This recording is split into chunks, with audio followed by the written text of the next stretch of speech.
Hello all, welcome to the Hindu analysis. ఈరోజు the Hindu analysis చూడమ్మా. ఒక్కసారి చూసే ముందు చూడండి, మనం UPSC infinity offline and UPSC infinity online package అనేది తీసుకొని రావడం జరిగింది. యూపీఎస్సీ ఆన్లైన్ ఫీజు వచ్చేసి కేవలం 60,000 రూపీస్ మాత్రమే. 60,000 కూడా మీరు మంత్లీ 5,000 ఈఎంఐతోనే పే చేయొచ్చమ్మా, ఓకేనా. అండ్ మరొకసారి చూడండి, ఇక్కడ ఆఫ్లైన్ అయితే ఫీజు వచ్చేసి కేవలం 70,000 రూపీస్కి మాత్రమే. అండ్ అది కూడా ఈఎంఐ 10,000 పర్ మంత్ కడుతూ 7 మంత్స్లో మీరు క్లియర్ చేయొచ్చు, ఓకే. సో అండ్ ఈ వ్యాలిడిటీ కేవలం 31st మే వరకు మాత్రమే. 31st మే తర్వాత 10,000 రూపీస్ పెరిగే ఛాన్స్ ఉంది, ఓకేనా. సో 1st జూన్ నుంచి కొత్త ఫీజు అనేది వస్తుంది కాబట్టి మీరు ముందే సబ్స్క్రైబ్ చేసుకోండి అమ్మా, ఆన్లైన్ అయినా ఆఫ్లైన్ అయినా. మరొకసారి చూడండి, యూపీఎస్సీ ఆఫ్లైన్ తీసుకుంటే 70,000 పెట్టి ఆన్లైన్ కంటెంట్ మొత్తం కూడా వర్త్ 60,000 అనేది మీకు ఫ్రీగా వస్తుంది. ఆన్లైన్లో మీకు లైవ్ ప్లస్ రికార్డెడ్ క్లాసెస్ అవుతాయి. డైలీ బేసిస్ మీద మీకు షెడ్యూల్ అనేది ఇవ్వడం జరుగుతుంది. ఆ షెడ్యూల్ ప్రకారం క్లాసెస్ అనేవి మీకు మిస్ కాకుండా అవుతూ ఉంటాయమ్మా. ఒకవేళ మీరు లైవ్ క్లాస్ మిస్ అయినా కూడా రికార్డెడ్ క్లాసెస్ వెంటనే మీకు యాక్సెసిబిలిటీలో ఉంటుంది, ఓకేనా. సో సబ్స్క్రిప్షన్కి నెంబర్కి వెంటనే కాల్ చేయండి అమ్మా, 7893899553. మరి ఇంకా లేట్ చేయకుండా కోర్స్ వెంటనే తీసుకోండి అమ్మా.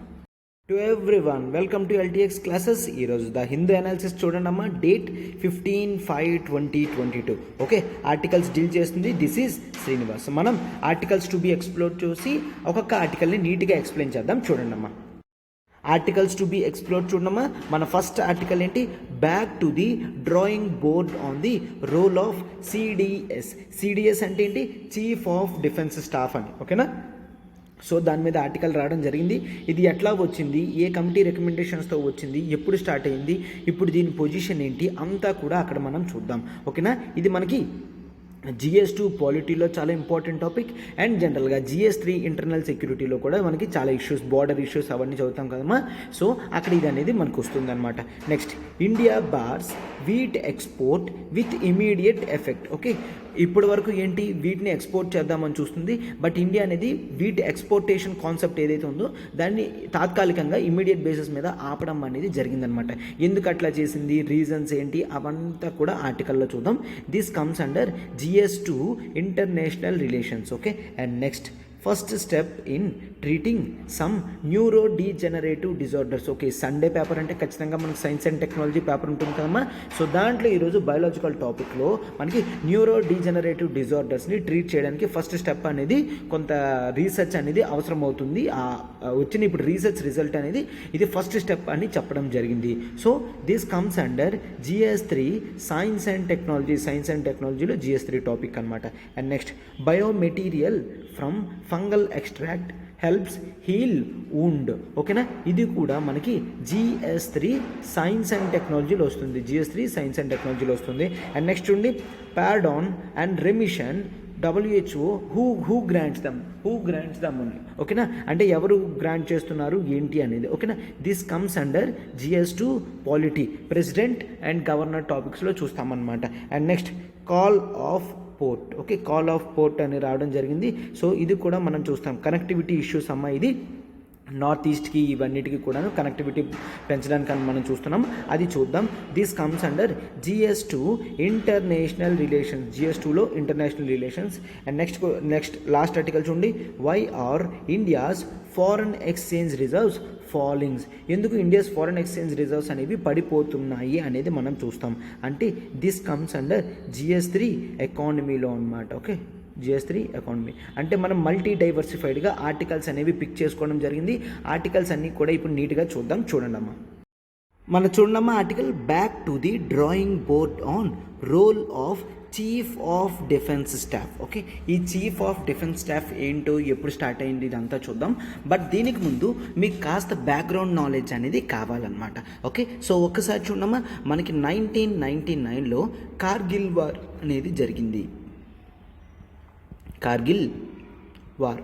ఈ కార్గిల్ వార్ తర్వాత దీన్ని రివ్యూ చేయడానికి గవర్నమెంట్ కొంతమంది గ్రూప్ ఆఫ్ మినిస్టర్స్ని పెట్టడం జరిగింది. గ్రూప్ ఆఫ్ మినిస్టర్స్, దాన్నే మనం కార్గిల్ రివ్యూ కమిటీ అని అంటాము.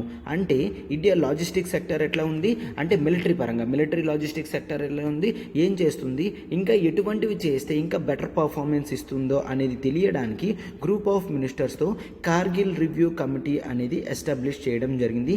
ఈ కార్గిల్ రివ్యూ కమిటీ 2002లో 2002లో రికమెండేషన్ అనేది ఇవ్వడం జరిగింది.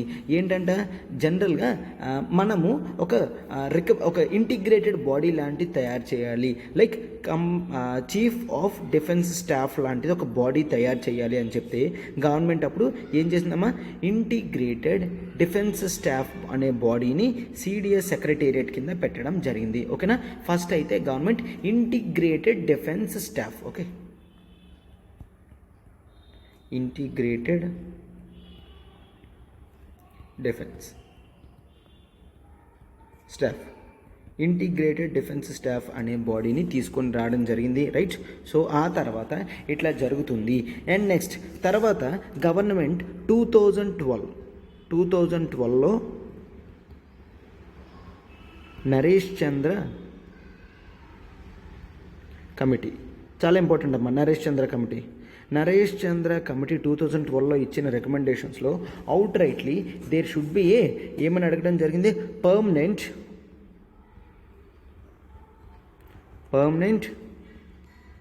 చీఫ్ ఆఫ్ స్టాఫ్ కమిటీ అనేది అపాయింట్ చేయండి అని అడిగారు. సిడిఎస్ గురించి జనరల్గా ఒక permanent chief of staff committee పెట్టమని నరేష్ చంద్ర కమిటీ రికమెండేషన్ ఇచ్చింది. అండ్ అది కూడా ఇంతవరకు మీరు సిడిఎస్ గురించి ఎటువంటి డెసిషన్ తీసుకోలేదు కదా అని, అంటే ఇప్పటికీ కూడా రోల్ ఆఫ్ సిడిఎస్ గురించి, చీఫ్ ఆఫ్ డిఫెన్స్ స్టాఫ్ గురించి మాట్లాడుతున్నారు. ఆ తర్వాత 2016లో మరో కమిటీ స్టార్ట్ అయిందమ్మా, అది చూడండి ఒకసారి. 2016లో మనకి షెకాత్కర్ కమిటీ అనేది స్టార్ట్ అయింది. షెకాత్కర్ కమిటీ, ఈ కమిటీ కూడా all these are for military reforms కానీ దీని గురించి వాటికమ్మా. సో ఇతను కూడా post of chief of defence staff అనేది పెట్టమని చెప్పడం జరిగింది. ఓకేనా, కార్గిల్ రివ్యూ కమిటీ కానీ, నరేష్ చంద్ర కమిటీ కానీ, షెకాత్కర్ కమిటీ కానీ ఇవన్నీ కూడా ఇట్లా చెప్పడం జరిగింది. ఓకేనా, అయితే వీటి రోల్ ఏంటి, దేనికి ఇంపార్టెన్స్ అంటే ఒక్కసారి మీరు చూడండమ్మా, ఈ రోల్ అనేది క్రియేట్ చేసి they just want to prepare for జాయింట్నెస్ పెంచడానికి. ఎందుకంటే మనకి military, army, navy, air force అట్లా 3 ఉన్నాయి కదా, వాటన్నిటికీ జాయింట్నెస్ ఇన్ ఆపరేషన్స్, ఓకేనా, అండ్ జాయింట్నెస్ ఇన్ లాజిస్టిక్స్ అండ్ జాయింట్నెస్ ఇన్ ట్రాన్స్పోర్ట్, ఓకే, జాయింట్నెస్ ఇన్ ట్రైనింగ్, ఇవన్నీ కూడా జాగ్రత్త రాసుకోండి అమ్మా. అండ్ నెక్స్ట్ జాయింట్నెస్ ఇన్ సపోర్ట్ సర్వీస్ అండ్ జాయింట్నెస్ ఇన్ కమ్యూనికేషన్స్ అండ్ జాయింట్నెస్ ఇన్ రిపేర్స్ అండ్ జాయింట్నెస్ ఇన్ మెయింటెనెన్స్. దేనికి, for all the 3 services, okay, all the 3 services గురించి operations, logistics, transport, training, support services, communications, repairs, maintenance, వీటన్నిటిలో కూడా జాయింట్నెస్ అనేది పెంచడానికి చీఫ్ ఆఫ్ డిఫెన్స్ స్టాఫ్ అనే బాడీ కావాలి అని చెప్పేసి అప్పుడే రికమెండ్ చేయడం జరిగింది అనమాట. సో అంటే దీని రోల్ అనేది మిగిలిన వాటికన్నా హైలో పెట్టడం జరిగింది. బట్ ఇక్కడ మెయిన్ కాన్సెప్ట్ ఏంటంటే చీఫ్ ఆఫ్ డిఫెన్స్ స్టాఫ్కి ఎటువంటి మిలిటరీ కమాండ్ కూడా ఉండదు. ఓకేనా, అయితే సార్ మిలిటరీ కమాండ్ లేకపోతే మరి ఇంకా రోల్ ఇంపార్టెన్స్ ఏంటి అంటే ఒక్కసారి చూడండి అమ్మా, మనకి జనరల్గా డిఫెన్స్ అక్విజిషన్ కౌన్సిల్ అనేది ఉంటుంది. ఒకసారి చూడండి, డిఫెన్స్ అక్విజిషన్ కౌన్సిల్. ఈ డిఫెన్స్ అక్విజిషన్ కౌన్సిల్ అనేది చాలా ఇంపార్టెంట్ బాడీ అమ్మ. దీంట్లో హెడ్ ఎవరు ఉంటారు, డిఫెన్స్ మినిస్టర్ ఉంటారనమాట. స్వయంగా డిఫెన్స్ మినిస్టరే head of defence acquisition council ఉంటారు. ఈ పేర్లను ఉంది అక్విజిషన్ అంటే డిఫెన్స్ ఎక్విప్మెంట్, వాటిని అక్వైర్ చేయడానికి, ప్రొక్యూర్ చేయడానికి ఈ బాడీ పర్మిషన్ అనేది చాలా ఇంపార్టెంట్ అనమాట. ఓకే, ఈ బాడీలో మన చీఫ్ ఆఫ్ డిఫెన్స్ స్టాఫ్ అనే వ్యక్తి మెంబర్షిప్గా ఉంటారు, chief of defence staff. Okay, and ఆ తర్వాత మరొక బాడీ ఉంది, అది డిఫెన్స్ ప్లానింగ్ కమిటీ. దీని హెడ్ ఎవరు ఉంటారమ్మా, దీని head national security adviser. Okay, national security adviser. ఈ నేషనల్ సెక్యూరిటీ అడ్వైజర్ అనే వ్యక్తి దీనికి హెడ్గా ఉంటారు. అటువంటి వాటిలో కూడా మనకి ఈ మెంబర్ అనేవాళ్ళు ఉంటారు. ఓకేనా, ఎవరమ్మా ఈ మెంబర్ అంటే nothing but chief of defence staff ఉండేలా డిజైన్ చేయడం జరిగింది అనమాట. ఓకే, అండ్ నెక్స్ట్ మెయిన్ మరొక ఇంపార్టెంట్ థింగ్ ఏంటి అంటే మనకి న్యూక్లియర్ కమాండ్ అథారిటీ ఉంటుంది. Nuclear command authority. ఈ న్యూక్లియర్ కమాండ్ అథారిటీకి హెడ్ ఎవరమ్మా? ప్రైమ్ మినిస్టర్ అనమాట స్వయంగా. ఓకేనా, అటువంటి ప్రైమ్ మినిస్టర్కే మిలిటరీ అడ్వైజర్ కింద ఇప్పుడు ఈ చీఫ్ ఆఫ్ డిఫెన్స్ స్టాఫ్ ఉంటారు అని చెప్పడం జరిగింది. ఓకేనా, ఈ nuclear command authority nuclear mission arsenal అంతా కూడా, ఓకేనా, న్యూక్లియర్ వెపన్స్ కానీ ఇవన్నీ కూడా ఈ వీళ్ళ కంట్రోల్లో ఉంటుంది, అంటే ప్రైమ్ మినిస్టర్ కంట్రోల్లో ఉంటుంది. దానికి మిలిటరీ అడ్వైజర్ కింద చీఫ్ ఆఫ్ డిఫెన్స్ స్టాఫ్ అనే వ్యక్తి ఉంటారు అని చూడడం జరిగింది అనమాట. అయితే ఇక్కడ సర్వీస్ కండిషన్స్ ఏముంటాయి? ముందు వరకు కూడా 62 ఇయర్స్ అనుకునేది, 62 ఇయర్స్ అనుకునేది ఇప్పుడు దీన్ని మార్చడం జరిగింది. 65 ఇయర్స్ వరకు కూడా ఆ పోస్ట్లో వాళ్ళు ఉండొచ్చు. అండ్ రిటైర్మెంట్ అయిన తర్వాత వాళ్ళు ఎటువంటి గవర్నమెంట్ పోస్ట్ కూడా ఆశించకూడదు, చేయకూడదు అని చెప్పేసి మనం చూస్తామన్నమాట. ఓకే, అయితే దీని రెస్పాన్సిబిలిటీస్ ఏంటో చూడండి ఒక్కసారి. చీఫ్ ఆఫ్ డిఫెన్స్ స్టాఫ్ కేవలం మిలిటరీ వాటి గురించే కాదు, even cyber space security issues కూడా చూస్తుంది. ఓకేనా, కన్ఫ్యూజ్ అవ్వకండి. ఒకవేళ chief of defence staff will also look out this issues అంటే కన్ఫ్యూజ్ అవ్వకండి. ఎస్, సైబర్ స్పేస్ చూస్తుంది, స్పేస్ వార్ఫేర్ కూడా చూస్తుంది. Space warfare, okay, future warfare అంతా కూడా స్పేస్ వార్ఫేర్ అండ్ సైబర్ స్పేసే కదమ్మా. సో అందుకనే అవి కూడా చూసుకుంటుంది. అండ్ నెక్స్ట్ ఇండిజీనియస్ ఎక్విప్మెంట్ పెంచడానికి హెల్ప్ చేస్తుంది, ఎందుకంటే డిఫెన్స్ అక్విజిషన్ కౌన్సిల్లో ఉంటుంది కదమ్మా. సో ఇండిజీనియస్ ఎక్విప్మెంట్ని పెంచడానికి కూడా చీఫ్ ఆఫ్ డిఫెన్స్ స్టాఫ్ అనేవాళ్ళు హెల్ప్ చేస్తారు. ఓకేనా, అండ్ ఇదే కాదు, క్యాపిటల్ అక్విజిషన్ అంటే ఎక్కువ మొత్తంలో మిలిటరీ ఎక్విప్మెంట్ కొనడం కానీ, తీసుకోవడం కానీ, అరేంజ్మెంట్ కానీ అవన్నీ కూడా చూస్తారు అని చూస్తాము రెస్పాన్సిబిలిటీ. అండ్ మెయిన్ రెస్పాన్సిబిలిటీ ఏంటంటే మొత్తం మనకి ట్రైలేటరల్ 3 సర్వీసెస్ ఉన్నాయి కదమ్మా, వాటన్నిటిలో కూడా ఓవరాల్గా కాంప్రహెన్సివ్ కాంబాట్ క్యాపబిలిటీస్ అనేవి పెంచేటట్టు చేస్తాము. Combat capabilities. ఓకే, సో ఈ విధంగా ప్రతిదీ చేస్తామని చూడడం జరిగింది అనమాట.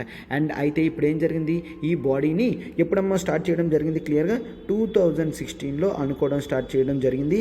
అండ్ ఆ తర్వాత first time general Bipin Rawat అనే వ్యక్తిని పెట్టడం జరిగింది. బిపిన్ రావత్. బట్ అతను కూడా రీసెంట్గా ఒక ఫ్లైట్ క్రాష్లో చనిపోవడం జరిగింది. రైట్, మీకు ఆ ఇష్యూస్ అన్నీ తెలుసు. అతను చనిపోవడం అనేది జరిగింది అనమాట. అయితే ఆ తర్వాత మనకేంటి, ఈ సిడిఎస్ బాడీ పెట్టిన వెంటనే కూడా మనం మరొక బాడీ పెట్టడం జరిగింది. ఏంటంటే defence of military affairs. Okay, department of military affairs అనేది పెట్టడం జరిగింది. ఈ డిపార్ట్మెంట్ ఆఫ్ మిలిటరీ అఫైర్స్లో మనం సెక్రటరీగా ఎవరిని పెట్టడం జరిగింది? సిడిఎస్ని పెట్టడం జరిగింది. అయితే ఇప్పుడు గవర్నమెంట్ చూస్తుంది అన్నమాట, మనకి ఈ డిపార్ట్మెంట్ ఆఫ్ మిలిటరీ అఫైర్స్ అనే 5th డిపార్ట్మెంట్ మినిస్ట్రీ ఆఫ్ డిఫెన్స్లో అవసరమా, అండ్ ఈ సిడిఎస్ రోల్ వల్ల ఏదైనా పెరిగిందా ఏంటో కూడా చూస్తున్నాము. ఎందుకంటే ఇతను ఉన్నా లేకపోయినా అంతా మనకి ట్రై సర్వీస్ కమాండ్లో ఎటువంటి చేంజెస్ కూడా రావడం లేదు కదా. సో అటువంటప్పుడు ఇటువంటి బాడీని కంటిన్యూ చేయడం అవసరమేనా అని కూడా చూస్తున్నాం అనమాట. ఓకే, అండ్ ఎస్, ఈ పోస్ట్ ఇవన్నీ కూడా ఫిల్ చేయడం జరుగుతుంది, కానీ బట్ వాటి నుంచి ఎటువంటి రిటర్న్స్ కూడా మనకి లేకపోతే ఇంకా ఆ బాడీ మనం ఇంకా చూడడం ఎందుకు అని చెప్పేసి కూడా అనుకుంటున్నారనమాట. ఓకే, సో అయితే ఈ విధంగా ఇప్పుడు అయితే sir department of military affairs చెప్పారు, అది దేనికి ఇంతవరకు కూడా యూజ్ చేస్తున్నామో ఒకసారి చూడండి. Department of military affairs promote jointness in, ఇది కూడా జాయింట్నెస్ చేస్తుంది. దేంట్లో? For procurement, in training, in staffing services, in staffing for the services, in facilitation of restructuring, okay, in facilities restructuring of military commands,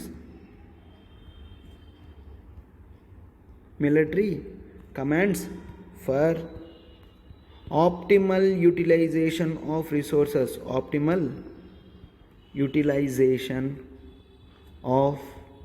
resources, okay, and to bring joint theater commands,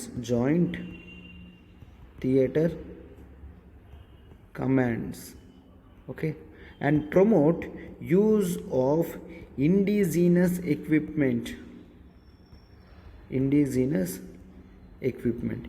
ఈ wording అంతా కూడా చాలా important అమ్మ, ఓకేనా. ఆ issues అన్నిట్లో కూడా ఇప్పుడు ఈ డిపార్ట్మెంట్ ఆఫ్ మిలిటరీ అఫైర్స్ చూసుకుంటుంది, ఓకేనా. ప్రొక్యూర్మెంట్లో కానీ, ట్రైనింగ్లో కానీ, స్టాఫింగ్లో కానీ, రీస్ట్రక్చరింగ్ ఆఫ్ మిలిటరీ కమాండ్స్లో కానీ, ఆప్టిమల్ యూటిలైజేషన్ ఆఫ్ రిసోర్సెస్ అంటే ఉన్న రిసోర్సెస్ని ఎక్కువ మోతాదులో బాగా యూస్ఫుల్గా యూస్ చేయడం కానీ, ఈ జాయింట్ థియేటర్ కమాండ్స్ కానీ, ఇండిజినస్ ఎక్విప్మెంట్లో కానీ వీటన్నిటిని ప్రమోట్ చేయడంలో జాయింట్నెస్లో ఈ డిపార్ట్మెంట్ ఆఫ్ మిలిటరీ అఫైర్స్ అనేది వర్క్ చేస్తుందన్నమాట. సో ఇటువంటి అప్పుడు మనం ఈ 2 బాడీస్ని మెయింటైన్ చేసినంత అవసరం ఏముంది, ఇవి ఓవర్లాప్ అవుతున్నాయి కదా. ఈ మ్యాండేట్స్ అనేవి ఈ డిపార్ట్మెంట్స్ ఆర్ ఈ బాడీ మాత్రమే చేయట్లేదు, మిగిలినవి కూడా చేస్తున్నాయి కదా. అటువంటప్పుడు వీటికి మళ్ళీ కేవలం ప్రత్యేకంగా పెట్టడం ఎందుకు అని గవర్నమెంట్ ఆలోచిస్తుంది అనమాట. సో ఎటువంటి నిర్ణయం తీసుకుంటుందో చూడాలి మనం టోటల్గా బ్యాక్గ్రౌండ్తో సహా. నేను ఏదైతే కమిటీస్ చెప్పానో ఆ కమిటీస్ అన్నీ కూడా చాలా ఇంపార్టెంట్ అమ్మా, అవి కాస్త జాగ్రత్తగా మీరు ఉంచుకోవడం అనేది చెయ్యండి అనమాట. Okay, yes. అయితే ఇప్పుడు మనం మన నెక్స్ట్ ఆర్టికల్లోకి వెళ్తున్నాం, చూడండి. ఎస్, ఒకసారి మనం చూసాం కదమ్మా, నరేష్ చంద్ర టాస్క్ ఫోర్స్ అని, షకాత్కర్ కమిటీ అనేసి. షకాత్కర్ కమిటీ దేని గురించి స్టార్ట్ చేయడం చెప్పండి అమ్మా, అంటే మిలిటరీ గురించి, మిలిటరీలో పర్టికులర్గా ఆ కమిటీ దేన్ని స్టడీ చేయడానికి వచ్చిందో కూడా మీరు చెప్పండి, ఓకేనా. D B Shekatkar committee. Okay, yes, వెంటనే కామెంట్ బాక్స్లో టైప్ చేసి పెట్టండి అమ్మా. నెక్స్ట్ ఆర్టికల్ చూడమ్మా, Indian government prohibits export of wheat with immediate effect basis మీద వీట్ ఎక్స్పోర్ట్స్ ఏవైతే ఉన్నాయో ఇండియా దాన్ని ప్రొహిబిషన్ చేసింది, ఓకేనా. ఏంటో ఆర్టికల్ అంతా క్లియర్గా ఒకసారి చూడండి అమ్మా. Literally 60% of wheat exports to the world ఎవరు చేసేవారమ్మా ఇంతవరకు కూడా, రష్యా ప్లస్ ఉక్రెయిన్. బట్ ఇప్పుడు ఈ 2 కంట్రీసే లాస్ట్ 2 months నుంచి వార్లో ఉన్నాయి. సో ఈ వార్లో ఉన్నప్పుడు ఎంత ప్రొడక్షన్ అయినా కూడా వాళ్ళు ఎక్స్పోర్ట్ చేయరు, డొమెస్టిక్ కన్జంప్షన్ గురించే ఉంచుకుంటారు, డొమెస్టిక్ కన్జంప్షన్. సో అప్పుడు ఇండియా ఏమనుకుంది, ఇండియా దగ్గర FCI గుడౌన్స్లో చాలా lots of amounts of wheat అనేది ఉంది. అండ్ మన ఇప్పుడు కూడా నెక్స్ట్ బంపర్ క్రాప్ అనేది మనం ఎక్స్పెక్ట్ చేస్తున్నాం కాబట్టి కొంతవరకు వీట్ని మనం ఎక్స్పోర్ట్ చేసుకుంటే మనకి ఫారిన్ రిజర్వ్స్ అనేవి పెరిగే ఛాన్సెస్ ఉంటాయి. అండ్ హ్యుమానిటేరియన్ గ్రౌండ్స్లో కూడా చాలా కంట్రీస్లో వీట్ అనేది దొరకడం లేదు అని చూస్తాము. లిటరల్లీ యూరోప్ ఏంటి అంటే ఈ 2 ప్లేసెస్ని కూడా గ్రానరీస్ ఆఫ్ వీట్ కింద చూస్తుంది. గ్రానరీస్ ఆఫ్ వీట్ అంటే వీట్ అంతా కూడా ఎక్కువ ప్రొడక్షన్ ఆర్ ఎక్స్పోర్ట్ అనేది రష్యా ప్లస్ ఉక్రెయిన్ రీజియన్లోనే జరుగుతుంది అని తీసుకునేది. ఇటువంటి సిచ్యువేషన్ వస్తుంది అని వాళ్ళు ఎప్పుడూ కూడా ఎక్స్పెక్ట్ చేయలేదన్నమాట. సో అయితే ఈ బేసిస్లో ఇండియా ఏమనుకుంది, ఓకే అయితే మనం ఇప్పుడు ఎక్స్పోర్ట్ చేద్దాము అనుకున్నది. బట్ ఇప్పుడు కండిషన్స్ ఏం చూస్తున్నారంటే, అమ్మో ఒకవేళ మనం ఎక్స్పోర్ట్ చేస్తే మనకి ఫుడ్ సెక్యూరిటీ ఇష్యూస్ రావచ్చు అని చెప్పి గవర్నమెంట్ ఇమీడియట్ బేసిస్ మీద చెప్పడం జరిగింది అని చూస్తున్నాం అనమాట. Okay, food security it completely prohibited the export of wheat అనేది రీసెంట్గా చెప్పడం జరిగింది అనమాట. అండ్ జనరల్గా ఈ డెసిషన్ ఎందుకు తీసుకున్నారంటే sudden spike in global prices of wheat అనేది పెరగడం జరిగింది. మెనీ ఫ్యాక్టర్స్ వలన వీట్ ప్రైస్ అనేది పెరగడం జరిగింది. అమ్మో మళ్ళీ మనకి వీట్ సరిపోకపోతే మనకి ఫుడ్ సెక్యూరిటీ ఇష్యూస్ వస్తున్నాయని చెప్పేసి ministry of commerce and industries ఆ బాడీ స్టేట్మెంట్ అనేది రిలీజ్ చేయడం జరిగింది, ఓకేనా. అయితే ఇప్పుడు జనరల్గా ఈ స్టేట్మెంట్ ఎటువంటి టైంలో వచ్చింది అంటే రీసెంట్గానే కొంతమంది గవర్నమెంట్ అఫీషియల్స్ని చాలా కంట్రీస్కి పంపించడం జరిగింది. ఏంటంట, వీటిని ఏ కంట్రీస్ తీసుకోవాలనుకుంటున్నారు, వీట్ ఎక్స్పోర్టేషన్ ఎట్లా పెంచాలి అని అనుకుంటున్న ఈ టైంలో అట్లా చెయ్యడం ఏంటి అని చెప్పేసి కూడా అనుకుంటున్నాను అనమాట. ఓకే, రీసెంట్గా ఆ కంట్రీస్కి ఏంటంటమ్మా, మొరాక్కో, ట్యునీషియా, ఇండోనేషియా, టర్కీ ఈ కంట్రీస్కి పంపించడం అనేది జరిగింది, ఓకేనా. సో ఈ మెంబర్స్ వెళ్ళి వాళ్ళు అక్కడ స్టడీ చేస్తారు, వాళ్ళకి అడుగుతారు కూడాను, ఓకేనా. మీరు మా ఎక్స్పోర్ట్స్ని తీసుకుంటే ఏ విధంగా తీసుకుంటారు, ఎట్లా పంపించాలి ఏంటి, ఇవన్నీ కూడా అక్కడ జనరల్గా మనం చూస్తాము అనమాట. ఓకే, అయితే ఇప్పుడు ఈ బాడీ ఇట్లా వెళ్ళి అడిగిన టైంలో వీళ్ళు ఇట్లా చేయడం ఏంటి అని కూడా జనరల్గా అందరూ కూడా ఆలోచిస్తున్నారు అనమాట. ఈవెన్ గవర్నమెంట్ సోర్సెస్లో కూడా చాలా వరకు ఇట్లానే చూస్తున్నారు. ఫుడ్ సెక్యూరిటీ ఇష్యూస్ వస్తున్నాయి కదా, అయితే మన దగ్గర స్టాక్స్ ఎంత ఉన్నాయని చాలామంది అడిగితే అప్పుడు చెప్పడం జరిగింది అనమాట. ఓకే, మనం ఈ ఇయర్ ఓపెనింగ్ స్టాక్ ఏమో మన దగ్గర 190 lakh టన్స్ అనేది ఉన్నది. 190 lakh టన్స్. అయితే లాస్ట్ ఇయర్ అయితే మీరు ఒకసారి చూడండి 273 lakh టన్స్ ఉన్నది. 273 lakh turns. Okay, 273 lakh turns అనేది లాస్ట్ ఇయర్ ఉన్నది. ఇయర్ 190 lakh టన్స్ ఉన్నది. అంత మేజర్ డిఫరెన్స్ కాదు. కాబట్టి ఎందుకు మీరు ఫుడ్ సెక్యూరిటీ ఆఫ్ ఇండియా అని బాధపడుతున్నారు చెప్తున్నారు అంటే గవర్నమెంట్లో ఉన్న సెక్రటరీ వాళ్ళు ఇట్లా చెప్తున్నారు అనమాట. గవర్నమెంట్ అనేది కేవలం తన ఫుడ్ సెక్యూరిటీ గురించి మాత్రమే చూడట్లేదు, నైబరింగ్ కంట్రీస్ ఫుడ్ సెక్యూరిటీస్ కూడా చూస్తుంది. అదేంటి నైబరింగ్ కంట్రీస్ ఫుడ్ సెక్యూరిటీ అంటే రీసెంట్గా మనకు తెలుసు రైట్, రీసెంట్గా ఇండియా ఆఫ్ఘనిస్తాన్కి హ్యుమానిటేరియన్ ఎయిడ్ బేసిస్ మీద lots of amount of wheat అనేది కూడా ఫ్రీగా సప్లై చేయడం అనేది జరిగింది అని చూస్తాము. అండ్ నెక్స్ట్ ఆఫ్ఘనిస్తాన్ తర్వాత మన వీటిని ఎక్కువ ఇంపోర్ట్ చేసుకునేది బంగ్లాదేశ్. ఓకే, బంగ్లాదేశ్. సో ఒకవేళ గ్లోబల్ లెవెల్లో సిచ్యువేషన్ సెటిల్ అవ్వకన్నా నేను ఆల్రెడీ ఈ కంట్రీస్కి ఇస్తున్నాను, వీటితో పాటు ఎక్స్ట్రా కమిట్మెంట్స్ ఇచ్చి మీట్ అవ్వకపోతే డొమెస్టిక్ లెవెల్లో ఫుడ్ సెక్యూరిటీ ఇష్యూస్ వచ్చే ఛాన్సెస్ ఉంటాయి అని క్లియర్గా చెప్పడం జరిగిందనమాట. ఓకే, అందుకనే వీటిని ఇట్లా పెట్టడం జరిగింది. అండ్ ఆ తర్వాత వీళ్ళేంటి ఈవెన్ ఆనియన్ సీడ్స్ కూడా ప్రొహిబిట్ చేయడం జరిగింది బయట కంట్రీస్కి. ఓకేనా, ఆనియన్ సీడ్స్ కూడా బయటికి వెళ్ళడానికి ఎఫెక్ట్ ఇవ్వడం లేదు అని చూస్తున్నాం అనమాట. ఓకే, సో ఈ విధంగా మనం వీట్ ఎక్స్పోర్ట్ని చాలా కారణాల వల్ల వదిలేయడం అనేది జరిగింది. అంటే ఇప్పుడు మరి ఎక్స్పోర్ట్ చెయ్యొద్దు అని గవర్నమెంట్ మినిస్ట్రీ అనుకుంది. అయితే ఈ ఆర్టికల్ ఎందుకు చెప్పారు సార్ అంటే ఆల్రెడీ ఎప్పుడైతే గవర్నమెంట్ ఎక్స్పోర్ట్ చేస్తుంది అని చెప్పామో ఆర్టికల్ కవర్ చేశాము. అండ్ ఆ తర్వాత మీకు కంటిన్యూస్గా న్యూస్ పేపర్ ఎట్లా చదవాలి, ఎట్లా గుర్తుంచుకోవాలని తెలియడానికి ఈ ఆర్టికల్ చెప్పడం జరిగిందనమాట.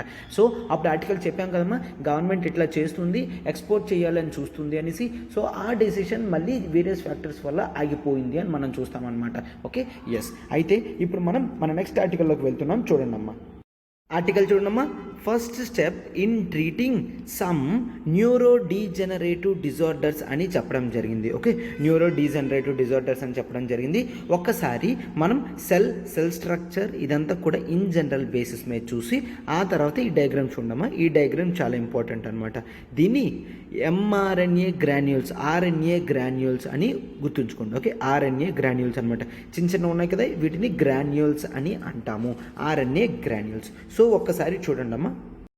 ఇన్ జనరల్గా ఇది సెల్ స్ట్రక్చర్ అనేది తీసుకుంటే ఎలానే డిస్కస్ చేస్తున్నాం కాబట్టి ఇంపార్టెంట్ పార్ట్స్ చెప్తాను చూడమ్మా.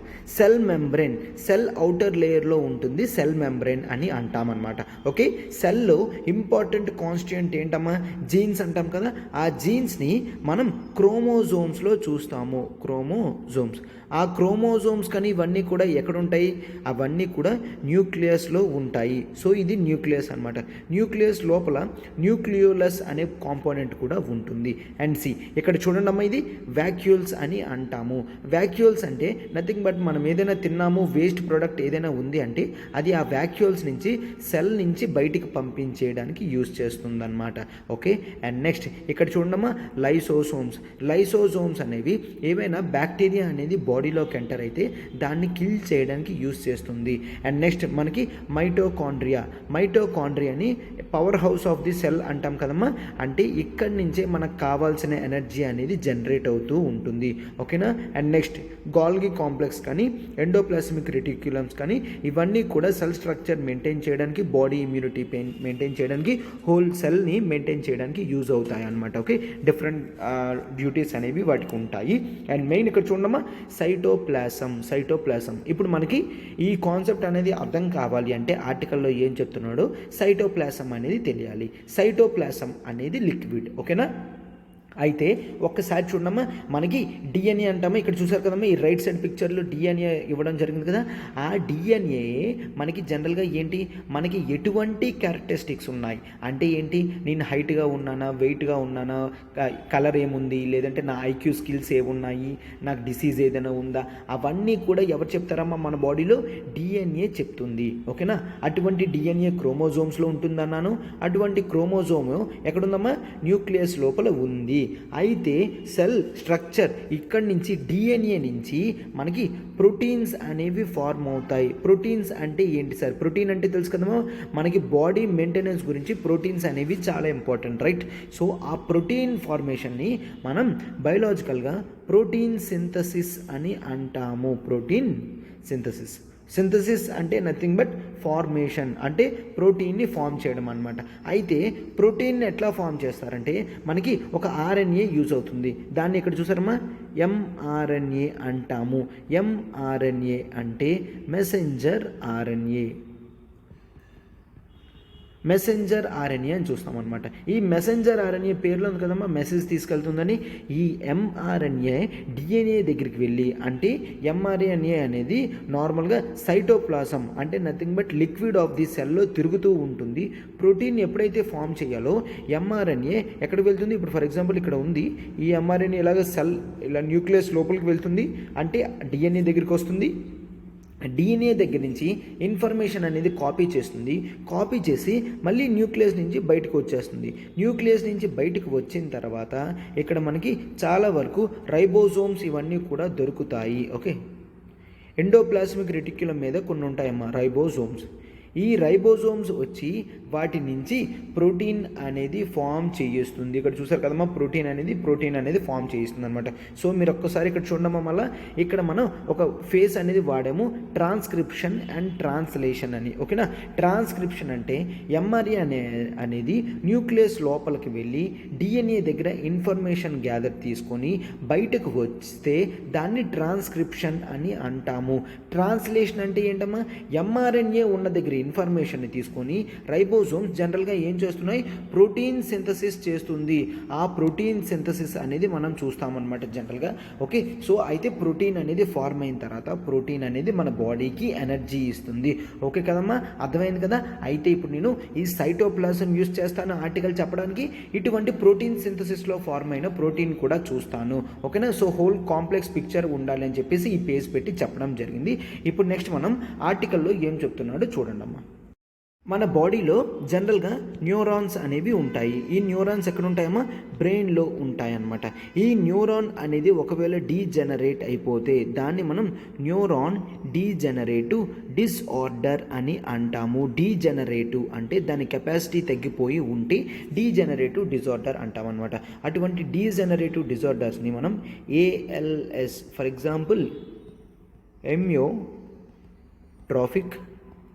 ఎమియోట్రోఫిక్ లాటరల్ స్క్లెరోసిస్. ఓకే, స్క్లెరోసిస్ అంటే nothing but neuron degenerative disorder అనమాట. ఏఎల్ఎస్ అంటాము.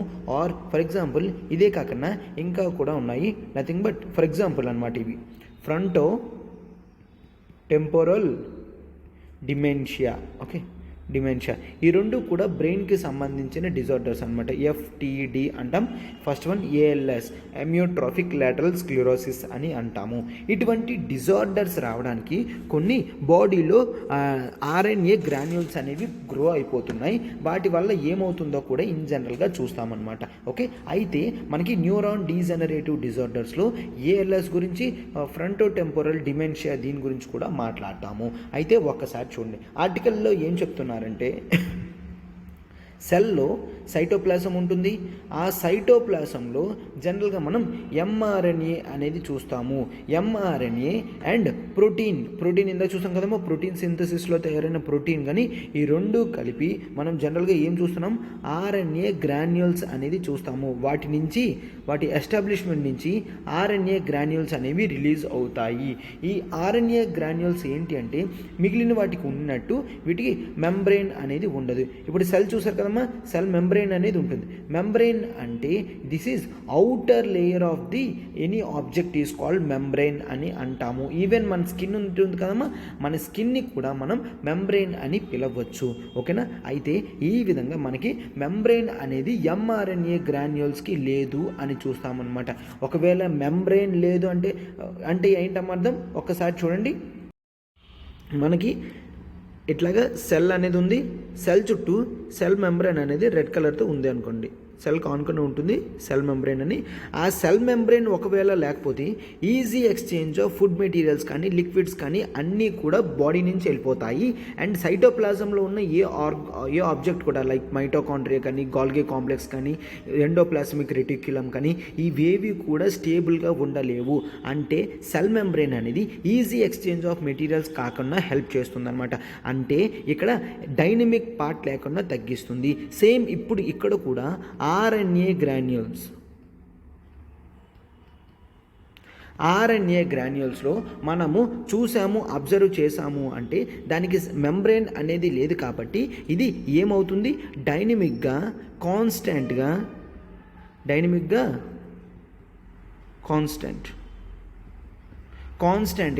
ఎక్స్చేంజ్ ఆఫ్ కాంపోనెంట్స్ అనేది చూస్తాము అని చెప్తాం. ఓకే, సో అయితే ఈ ఎక్స్చేంజ్ ఆఫ్ కాంపోనెంట్స్లో జనరల్గా నార్మల్ కండిషన్లో ఉంటే ఆర్ఎన్ఏ గ్రాన్యూల్స్ అనేది వెరీ లో ఇన్ నెంబరే ఉంటుంది. ఓకేనా. అండర్ స్ట్రెస్ఫుల్ కండిషన్ అంటే నథింగ్ బట్ డిసీజ్ కండిషన్లో ఈ ఆర్ఎన్ఏ గ్రాన్యూల్స్ యొక్క నెంబర్ అనేది పెరిగిపోతుంది అని చూస్తున్నాం అనమాట. ఎందుకంటే ఆర్ఎన్ఏ గ్రాన్యూల్స్ అనేది ప్రోటీన్ కాంపోనెంట్లో సమ్ స్ట్రెచ్ ఆఫ్ అమైనో యాసిడ్స్తో కలిపి ఉంటుంది. అమైనో యాసిడ్ అంటే నథింగ్ బట్ బాడీలో జనరల్గా బిల్డింగ్ బ్లాక్స్ ఫార్మేషన్ అవ్వడానికి, పాలీపెప్టైడ్ చైన్స్ అనేవి ఫార్మ్ అవ్వడానికి అమైనో యాసిడ్స్ అనేవి ఉంటాయి. For example every constituent part జనరల్గా మనం అమైనో యాసిడ్స్ చూస్తాం. ఇక్కడ ఒక అమైనో యాసిడ్ ఉంది, దట్ ఈస్ కాల్డ్ ఆర్జీజీ. ఈ ఆర్జీజీ అనేది స్ట్రెచ్ ఆఫ్ అమైనో యాసిడ్. అంటే సింగిల్ 3 అమైనో యాసిడ్స్ కలిపి స్ట్రెచ్ ఆఫ్ అమైనో యాసిడ్ కింద ఫార్మ్ అయింది. దాన్ని ఆర్జీజీ అంటాం. ఆర్ అంటే నథింగ్ బట్ ఆర్గనైన్, జీ అంటే గ్లైసిన్, అండ్ మళ్ళీ జీ అంటే మళ్ళీ గ్లైసిన్. ఓకే, అంటే ఆర్జీజీ అన్న 3 అమైనో యాసిడ్స్ వచ్చి ఒక సి, ఇదొక అమైనో యాసిడ్, దానికి వచ్చి ఇంకో అమైనో యాసిడ్ కలుస్తుంది, దానికి వచ్చి అమైనో యాసిడ్ కలుస్తుంది. ఈ 3 కూడా ఒక పార్ట్లా కలుస్తాయి. మనం ఇంక ఎక్స్ట్రా ఏవి తీసుకోమన్నమాట. వీటిని మనం ఏమంటాం, అమైనో యాసిడ్ స్ట్రెచ్ అని అంటాము. ఇటువంటి అమైనో యాసిడ్ స్ట్రెచ్ అనేది యూజ్ అవుతుంది జనరల్గా అని చెప్పి మనం చూస్తామన్నమాట. వీటి కింద అది యూజ్ అవుతుంది, ఇట్లా కనిపిస్తుంది అని కూడా చూస్తాము. అయితే ఇప్పుడు నేను ఇందాక చెప్పాను కదమ్మా, ప్రోటీన్ సింథసిస్ అని ట్రాన్స్క్రిప్షన్ అనేది ఉంటుంది, ట్రాన్స్లేషన్ అనేది ఉంటుందని. ఒక్కసారి చూడండి అమ్మా. మనం జనరల్గా ఏం చూస్తాం, ఎంఆర్ఎన్ఏ అనేది న్యూక్లియస్లోకి వెళ్ళి ఇన్ఫర్మేషన్ అనేది తీసుకొచ్చిన తర్వాత ప్రోటీన్స్ అనేవి తయారు చేస్తుందని చూస్తాం కదమ్మా. ఈ ప్రోటీన్స్ని మనం building blocks of the cells అని కూడా అంటాము. Building blocks of the cells అని కూడా అంటాము. Building blocks of the cells అని కూడా అంటాం అనమాట. ఇట్లా తీసుకొచ్చి చేసిన తర్వాత ఈ ప్రాసెస్ని ట్రాన్స్లేషన్ అని అంటాము. అంటే ఇంకా ప్రోటీన్ ఫార్మ్ అయ్యింది అంటే ఆ ప్రాసెస్ని ట్రాన్స్లేషన్ అని అంటామన్నమాట. సో ఆర్ఎన్ఏ గ్రాన్యూల్స్ ఏం చేస్తున్నాయంటే మెసెంజర్ ఆర్ఎన్ఏ ఫేట్ అనేది డిసైడ్ చేస్తుంది. అంటే ఎంత ప్రోటీన్ అనేది ప్రొడ్యూస్ చేయాలి ఎంఆర్ఎన్ఏ నుంచి, ఇది ఆర్ఎన్ఏ గ్రాన్యూల్స్ అనేది కంట్రోల్ చేస్తుంది. సో ఇన్ జనరల్గా ప్రోటీన్ సింథసిస్ అనేది ఒక మల్టీ స్టెప్ ప్రాసెస్. ఓకే, చాలా స్టెప్స్ అనేవి ఇన్వాల్వ్ అవుతాయి. And energy expensive process protein synthesis అనేది. ఓకే, ఒక ప్రోటీన్ తయారు చేయాలంటే lots of amount of energy కూడా అవుతుంది. అందుకే ఎనర్జీ ఎక్స్పెన్సివ్ ప్రాసెస్ అంటాం, మల్టీ స్టెప్ ప్రాసెస్ అంటాము. ఓకేనా. అయితే ఇన్ జనరల్గా చూడండి, ఒక కామన్ స్ట్రాటజీ ఉంటుందన్నమాట. ఏంటి, అన్ఫేవరబుల్ కండిషన్స్లో జనరల్గా మనం ప్రోటీన్ ప్రొడక్షన్ అనేది షట్ డౌన్ చేస్తాము.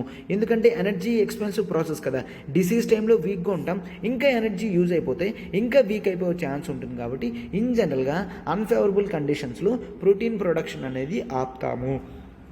అండ్ ఆపి ఎనర్జీ అనేది కన్జర్వ్ చేస్తాము.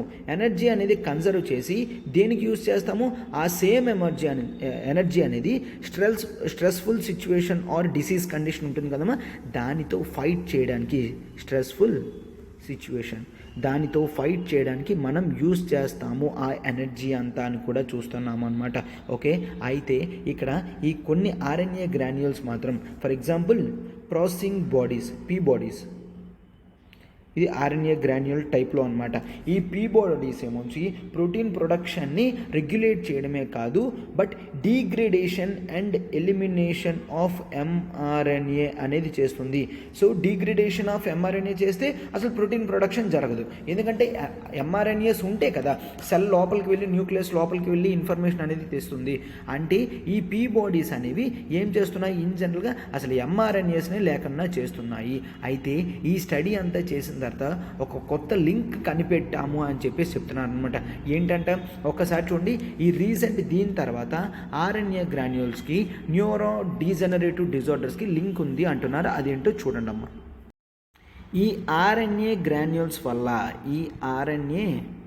గ్రాన్యూల్స్ వలన మనకి neurodegenerative disorders like A L S, amyotrophic lateral sclerosis కానీ, ఎఫ్టీడి, ఫ్రంటో టెంపోరల్ డిమెన్షియా, ఈ రెండు కూడా వీటికి రిలేటెడ్ ఆర్ఎన్ఏ బైండింగ్ ప్రోటీన్ ఏటైతే ఉందో ఆ ఆర్ఎన్ఏ బైండింగ్ ప్రోటీన్ అనేది ఈ ఆర్ఎన్ఏ గ్రాన్యూల్స్లో ఉన్నది. ఆ బైండింగ్ ప్రోటీన్ ఏంటి, సెల్లోకి వెళ్తుంది, సెల్లో ఇటువంటి ఏఎల్ఎస్ కానీ ఎఫ్టీడి కానీ వచ్చేటట్టు చేస్తుంది అన్నమాట. ఓకే, అంటే ఇన్ జనరల్గా ఆర్ఎన్ఏ గ్రాన్యూల్స్ అనేవి ఫార్మ్ అయితే మనకి చాలా ఇబ్బంది అవుతుందని కూడా చూస్తామన్నమాట. ఎక్కువ శాతంలో ఆర్ఎన్ఏ గ్రాన్యూల్స్ అనేవి ప్రొడ్యూస్ అయితే బాడీకి హార్మ్ఫుల్ సిచ్యువేషన్స్ అనేవి క్రియేట్ చేస్తుంది అని చూస్తాము. ఓకేనా, అయితే వీటిని మనం ఏం చేయాలి, బ్రేక్ చేయాలి, డిజింటిగ్రేషన్ చేయాలి. సో దాని గురించే స్టడీ అనేది చేయడం జరిగింది అనమాట. ఓకే, ఒక గ్రూప్ ఆఫ్ స్టడీస్ ఏం చెప్పాయంటే ఆర్ఎన్ఏ గ్రాన్యూల్స్ అనేది ఏ విధంగా ఫామ్ అవుతున్నాయి, ఏ విధంగా పడిపోతున్నాయి అనేది చూసాము. ఎట్లా పడిపోతుందో అనేది చూసినప్పుడు దాన్ని మనం మరింత ఎన్హాన్స్మెంట్ చేయాలనుకున్నాం. ఎందుకంటే స్టార్టింగ్ చూపించాను కదమ్మా, ఆర్ఎన్ఏ గ్రాన్యూల్స్ అనేవి పెద్దవి, అవి డిజింటిగ్రేట్ అయిపోతే బాడీకి డిజార్డర్స్ వచ్చే ఛాన్స్ లేదు. ఓకేనా, సో అయితే ఏంటి, ఆర్ఎన్ఏ గ్రాన్యూల్స్ని డిజింటిగ్రేట్ చేయడానికి, డిజార్డర్ చేయడానికి ఒక ప్రోటీన్ అనేది కనిపెట్టారు. That is called SBP1. Okay, SBP1 అనే ప్రోటీన్ కనిపెట్టారు. ఇది RNA granules like P bodies వాటిని డిజింటిగ్రేట్ చేస్తుంది. ఎందుకు, ఇన్ జనరల్గా పీ బాడీ బోత్ ఎంఆర్ఎన్ఏని జనరల్గా ప్రోటీన్ మొత్తం కూడా కిల్ చేస్తుంది. సో ఈ SBP1 అనే ఒక ప్రోటీన్ అనేది ఉన్నది, దాంతో ఈ పీ బాడీస్ అనేవి బ్రేక్ అవుతాయి. ఓకేనా, అయితే ఈ లో కాంప్లెక్సిటీ సీక్వెన్స్ ఏదైతే ఉందో RGG, ఇది అనేది గ్రాన్యూల్ ఫార్మేషన్కి జనరల్గా హెల్ప్ చేస్తుంది. ఓకే, RGG గ్రాన్యూల్ ఫార్మేషన్కి హెల్ప్ చేస్తుంది, పీ బాడీస్ అనేవి అట్లా గ్రో అవుతూ ఉంటాయి. అయితే ఇక్కడ మనం ఏంటి, ఈస్ట్ సెల్స్లో కొన్ని ప్రోటీన్స్ అనేవి తీసుకున్నాము. ఓకేనా, ఈస్ట్ సెల్స్ నుంచి కొన్ని ప్రోటీన్స్ తీసుకున్నాము. ఆ ప్రోటీన్స్తో మనం ఈ ఆర్ఎన్ఏ గ్రాన్యూల్స్ని బ్రేక్ చేసేటట్టు చూస్తాము. ఓకేనా, అయితే స్ట్రెస్ఫుల్ కండిషన్లో గ్రాన్యూల్స్ అనేవి రిలీజ్ అవుతాయని చూస్తాం కదా మీకు, ఆ టైంలో ఇటువంటి యూజ్ చేస్తే చాలా మంచిది అని చూస్తున్నాము అనమాట. ఈస్ట్ సెల్స్ వచ్చిన రిజల్ట్ వలన మనం ఏంటి, ఒక ఎక్స్పెక్టేషన్ అనేది చేయగలం. ఎందుకంటే ప్రీవియస్ ఎక్స్పీరియన్సెస్లో కూడా ఈస్ట్ సెల్స్ నుంచి మనం ఏమైనా కనిపెట్టిన తర్వాత అది హ్యూమన్స్కి క్లియర్గా అప్లికబుల్ అనేది అవ్వడం జరిగింది. బట్ ఇప్పుడు ఏంటి, మన ఫోకస్ ఆఫ్ స్టడీ జనరల్గా దేనికి ఉంటుంది, ఈ ఈస్ట్ సెల్స్ మీద వచ్చింది కాబట్టి నెక్స్ట్ మనం కొన్ని మైస్ అటువంటివి తీసుకొని, ఎలకలు తీసుకొని వాటి మీద ప్రయోగం అనేది చేయాలి. ఆ తర్వాత హ్యూమన్స్కి అప్లై చేస్తూ ఇది లాంగ్ టర్మ్లో పనికొస్తుందా ఏంటి అనేది కూడా చూడాలి అని చూస్తామన్నమాట. ఓకే, ఈ విధంగా జరుగుతుంది. This is a one step movement forward for neuron degenerative disorders అని చెప్పడం జరిగింది. ఓకేనా, న్యూరాన్స్ అనేవి డీజనరేట్ అయిపోతే మళ్ళీ డిజార్డర్స్ అనేవి వస్తాయి కదమ్మా. సో దాని గురించి చెప్పడం జరిగిందనమాట. Okay, so possible intervention for degenerative డిజార్డర్స్ని క్లోజ్ చేయడానికి పాసిబుల్ ఇంటర్వెన్షన్ ఏదైనా ఉంటుందా అనేది ఈ స్టడీ అనేది చేస్తుంది అనమాట. ఓకే, సో ఈ స్టడీ అనేది చాలా నార్మల్గా అనిపించవచ్చు, బట్ చాలా వరకు ఫండమెంటల్ క్వశ్చన్స్ అనేది కూడా జనరల్గా చూస్తుంది అని చూస్తామన్నమాట. ఓకే, అయితే fundamental questions in science is equally important as applied research. Okay, applied research ఎంత ఇంపార్టెంటో ఫండమెంటల్ క్వశ్చన్స్ అనేవి సాల్వ్ చేసుకోవడం కూడా అంతే ఇంపార్టెంట్ అని ఆథర్ చెప్పడం జరిగింది. ఓకేనా, సో చూసారు కదమ్మా, ఆ SPB ప్రోటీన్ అనేది ఆర్ఎన్ఏ గ్రాన్యూల్స్ డిజింటిగ్రేట్ చేయడానికి హెల్ప్ అవుతుంది. ఆర్ఎన్ఏ గ్రాన్యూల్స్ డిజింటిగ్రేట్ అయిపోతే న్యూరాన్ డీజనరేటివ్ డిజార్డర్స్ అనేవి రావు. స్టార్టింగ్ చూపించాం కదమ్మా, గ్రీన్ కలర్, ఎల్లో కలర్ ఇవన్నీ కూడా, వాటి బట్టి ఇదంతా కూడా డిసైడ్ అయి ఉంటుంది అని చూస్తాం. ఓకే, ఎస్, ఇదమ్మా ఆర్టికల్. ఇంతకన్నా మనం తెలుసుకోవడానికి ఏమీ లేదు. ఇంపార్టెంట్ వర్డ్స్, టెర్మినాలజీస్ అన్నీ కూడా నేను క్లియర్గా ఎక్స్ప్లెయిన్ చేయడం జరిగింది. ఇప్పుడు నేను మన నెక్స్ట్ ఆర్టికల్లోకి వెళ్తున్నాను, చూడండమ్మా. నెక్స్ట్ ఆర్టికల్ చూడమ్మా, biomaterial from fungal extract heal wounds అనమాట. వూండ్స్ అంటే ఏంటమ్మా, దెబ్బలు అనమాట. ఏవైనా కటింగ్స్ కానీ ఏమైనా అయితే ఇప్పుడు మనం ఫంగస్ నుంచి ఎక్స్ట్రాక్ట్ చేసిన కొంత బయోమెటీరియల్తో అవి చాలా బాగా క్లోజ్ అవుతున్నాయి అనేది చూద్దాము. ఓకేనా? సో అసలు ఏం జరుగుతుందో ఏంటో కూడా ఒక్కసారి చూడండి అమ్మా. మన బాడీకి జనరల్గా అప్పుడప్పుడు కటింగ్స్ అనేవి అవుతూ ఉంటాయి, రైట్? వూండ్స్ కానీ జరుగుతూ ఉంటాయి, కటింగ్స్ అవన్నీ కూడా అవుతూ ఉంటాయి అని చూస్తాము. అయితే ఈ కటింగ్స్ అయిన తర్వాత జనరల్గా వీటిని మనం ఇమీడియట్గా క్లోజ్ చేయాలి అని చూస్తాం, రైట్? అయితే క్లోజ్ అనేది ఆటోమేటిక్గా మన బాడీ కూడా చేస్తుంది చిన్న చిన్న కటింగ్స్ అయితే. ఎందుకంటే మన బాడీలో ఫ్యాక్టర్ 8 అనే కాంపోనెంట్ ఉంటుంది కాబట్టి. ఓకే, ఫ్యాక్టర్ 8 అనే కాంపోనెంట్ ఉంటుంది. అది జనరల్గా కటింగ్స్ ఏవైనా వస్తే క్లోజ్ చేస్తుంది అండ్ రెడ్ బ్లడ్ సెల్స్ని హార్డెన్ చేస్తుంది అనమాట. అంటే కంటిన్యూస్గా బ్లడ్ అనేది బయటికి రాకుండా బ్లడ్ అనేది చూసారమ్మా క్లాట్ అయ్యేటట్టు చేస్తుంది. ఈ ఫ్యాక్టర్ 8ని బ్లడ్ క్లాటింగ్ ఫ్యాక్టర్ అని అంటాము. క్లాటింగ్ ఫ్యాక్టర్ 8 అని అంటామన్నమాట. అయితే పెద్ద ఇంజురీస్ ఏవైనా అయ్యాయి అనుకోండి, అప్పుడు కటింగ్స్ అవుతుంటాయి కదా. ఇన్ జనరల్గా మనం ఏం చూస్తాం, ఎన్విరాన్మెంట్లో ఉన్న బ్యాక్టీరియా అనేది దాని మీద సెటిల్ అయ్యి వూండ్ అనేది అంత వేగంగా క్లోజ్ అయ్యేటట్టు చేయదు.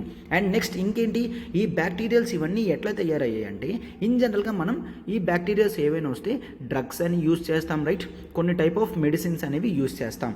అయితే ఇప్పుడు ఈవెన్ డ్రగ్ రెసిస్టెంట్ బ్యాక్టీరియా కూడా రావడం జరిగింది. Drug resistant bacteria. Okay, drug resistant bacterias కూడా ఫార్మ్ అయ్యి అవి ఇంజురీస్ని క్లోజ్ అవ్వకన్నా ఆర్ డిసీజెస్ని ఎప్పటికీ ఓపెన్ స్టేజ్లో ఉండేటట్టు చేస్తుంది అన్నమాట. ఓకే, ఈ విధంగా మనము బ్యాక్టీరియల్ ఇన్ఫెక్షన్స్ అనేవి చూస్తూ ఉంటున్నాము. అయితే ఇప్పుడు రీసెంట్గా ఇవి న్యాచురల్గా చెయ్యాలి అని చెప్పేసి ఒక కొంత బయోమెటీరియల్ని డెవలప్ చేద్దాము అని చెప్పి అనుకున్నారనమాట. ఎవరమ్మా డెవలప్ చేశారు? There is I I T Mandi Himachal Pradesh. I I T Mandi Himachal Pradesh వాళ్ళు అండ్ ఆ తర్వాత వీళ్ళతో పాటు national institute of science education research Bhubaneswar Odisha, వీళ్ళు ఈ 2 టీమ్స్ కూడా కలిపి ఈ బయోమెటీరియల్ ఎక్స్ట్రాక్షన్ అనేది చేశారు. బయోమెటీరియల్ అంటే అదొక మెటీరియల్, అది ఎక్కడి నుంచి తీసుకున్నామమ్మా? బయలాజికల్ ఆబ్జెక్టివ్ నుంచి, అంటే ఒక లివింగ్ బీయింగ్ నుంచి తీసుకోవడం జరిగింది. ఓకేనా? ఆ లివింగ్ బీయింగ్ ఇక్కడ ఏంటమ్మా? That is nothing but fungus. Okay, so ఇప్పుడు ఆ టర్మ్స్ టెర్మినాలజీస్ అన్నీ చెప్తాను, అవి ప్రిలిమ్స్ పాయింట్లో చాలా ఇంపార్టెంట్. ఒక్కసారి చూడండి అమ్మా. ఆ బయలాజికల్ ఆబ్జెక్ట్ ఏంటమ్మా? ఫంగస్. అయితే ఆ ఫంగస్ పేరేంటో ఒక్కసారి చూడమ్మా. ఆ ఫంగస్ని పుల్లులన్ అని అంటాము. దాని పూర్తి పేరు ఎరియో బెసిడియం పుల్లులన్. ఓకే, ఎరిడియో బెసిడియన్ పుల్లులన్ అని అంటాము. సింపుల్గా పుల్లులన్ అని అంటామన్నమాట. ఓకే, ఈ పుల్లులన్ అనేది కొన్ని సెక్రీషన్స్ అనేవి చేస్తుంది. దిస్ ఈజ్ నథింగ్ బట్ ఇది ఒక ఫంగస్ అనమాట. ఈ ఫంగస్ కొన్ని సెక్రీషన్స్, కొన్ని రిలీజింగ్స్ అనేవి చేస్తూ ఉంటుంది. ఈ రిలీజింగ్స్ నుంచి మనం కొంత ఎక్స్ట్రాక్ట్ చేయగలం. దాన్ని మనం పాలీసాకరైడ్స్ అని అంటాము. పాలీసాకరైడ్స్, దాన్ని మనం ఎక్సోపాలీసాకరైడ్స్ అని కూడా అంటాం. ఈ ఎక్సోపాలీసాకరైడ్స్ నుంచి మనము ఒక మీడియం తీసుకొని దాన్ని గ్రో చేస్తే దాన్నే టోటల్గా బయోమెటీరియల్ అని అంటాము. బయోమెటీరియల్ అనేది దాని నుంచి తీసుకుంటాం. ఓకే, సో ఫంగస్ పుల్లులను ఉంటుంది, ఆ పుల్లులను కొన్ని సెక్రీషన్స్ చేస్తుంది. ఆ సెక్రీషన్స్ నుంచి మనం ఎక్సోపాలీసాకరైడ్స్ అనేవి డిరైవ్ చేస్తాము. ఆ ఎక్సోపాలీసాకరైడ్స్ అనేవి ఆ డిరైవేషన్స్ని మనము కొంత మీడియంలో ల్యాబ్లో ఉంచి గ్రో చేస్తే అది మనకి బయోమెటీరియల్ లాగా యూజ్ అవుతుంది. అయితే ఈ అప్లికేషన్ అంతా కూడా ఈ బయోమెటీరియల్ గురించే.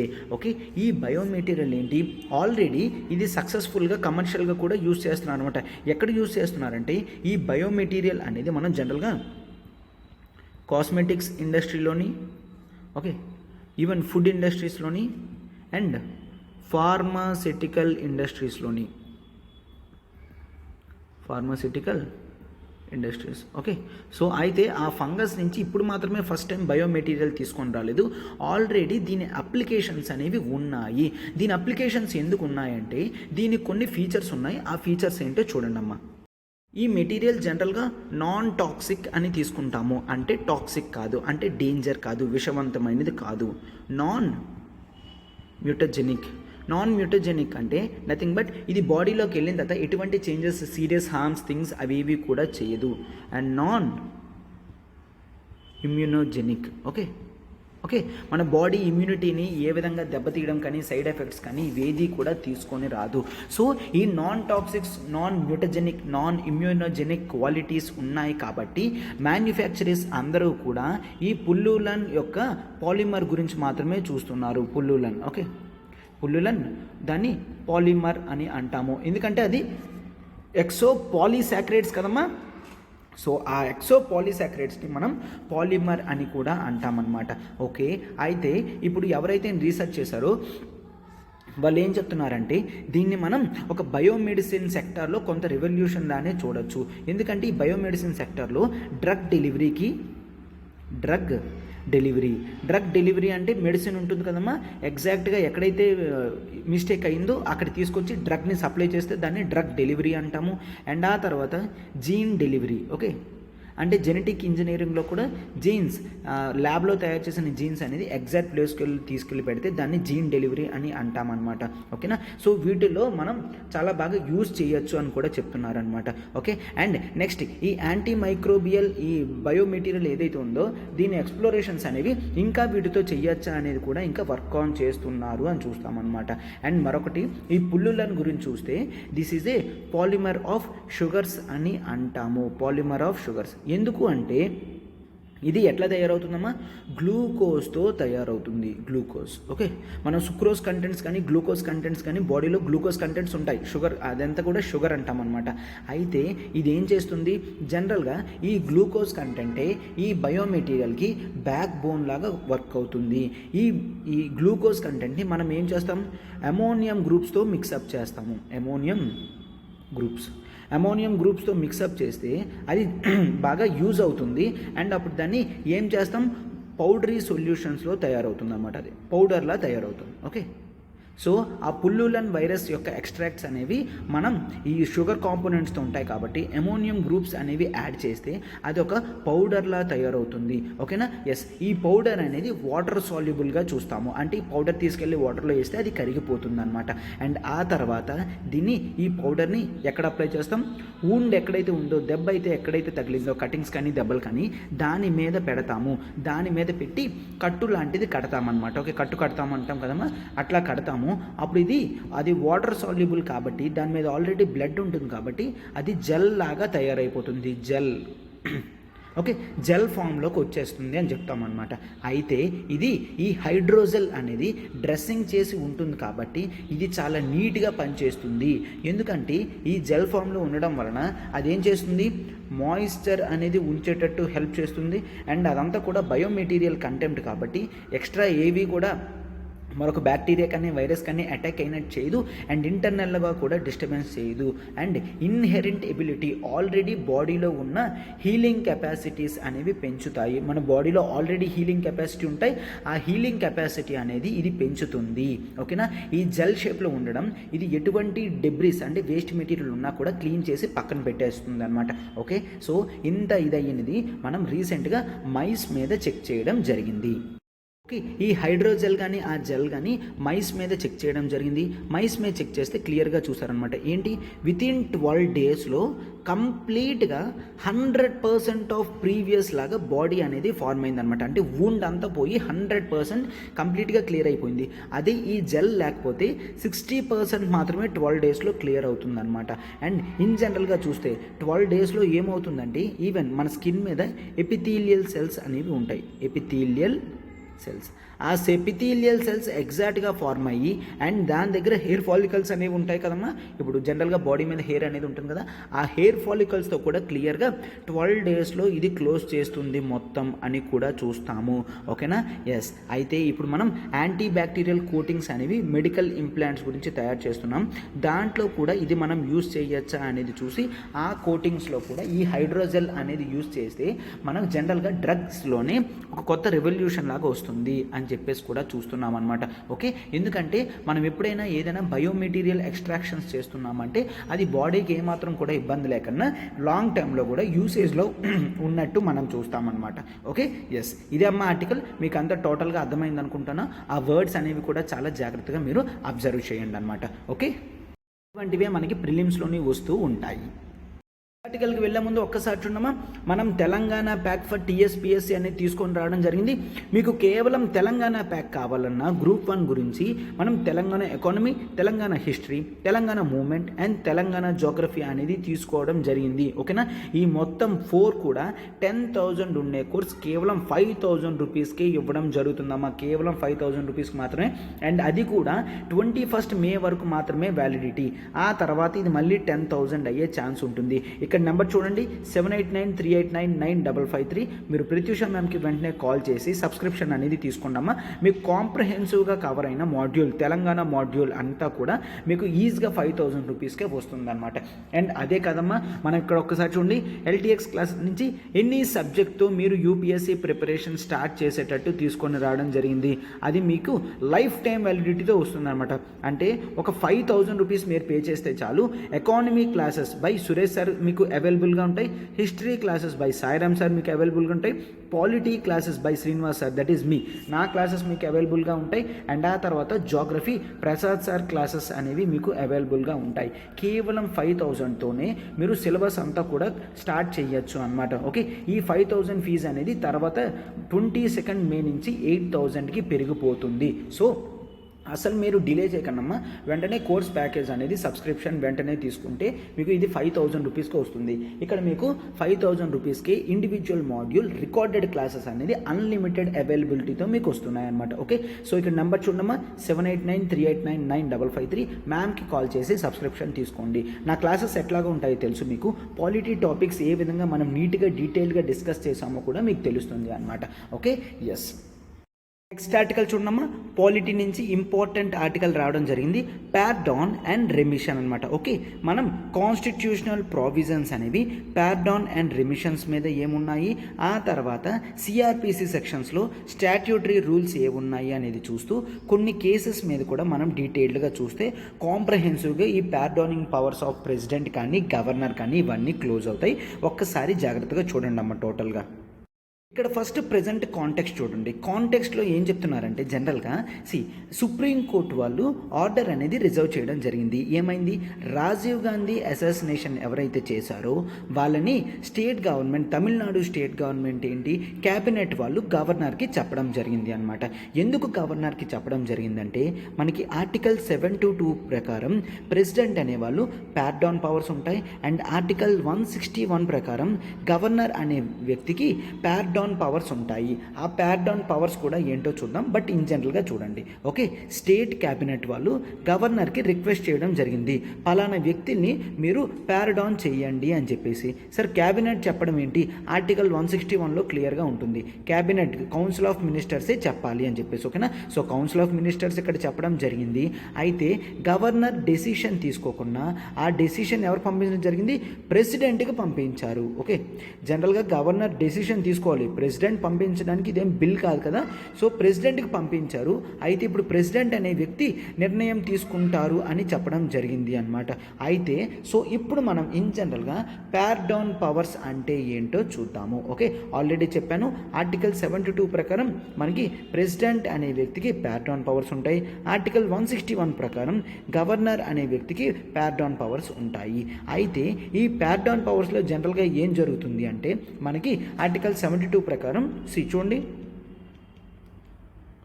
పార్డాన్ అనేది ఉంటుంది,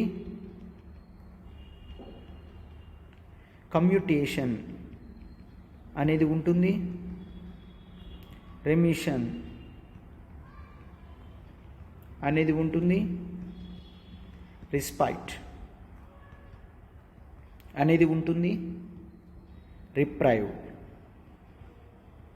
అనేది ఉంటుంది. ఓకే, సో ఈ పార్డాన్ పవర్స్ అనేవి చూస్తే, పార్డాన్ అంటే ఈ కోర్టు ఎప్పుడైతే ఒక వ్యక్తిని కన్విక్ట్ అంటే ఎస్ నువ్వు ముద్దాయివి అని తేల్చేస్తుందో అతనికి పనిష్మెంట్ ఇస్తుంది కదమ్మా. సో ఎప్పుడైనా లైఫ్ సెంటెన్స్ కానీ ఏదైనా ఇస్తే ఏమి ఇచ్చినా కూడా అండర్ పార్డాన్ ప్రెసిడెంట్ అనేవాడు ఆర్టికల్ 72, గవర్నర్ అనేవాళ్ళు అండర్ ఆర్టికల్ 161 పార్డాన్ పవర్స్ అనేవి ఇవ్వగలరు.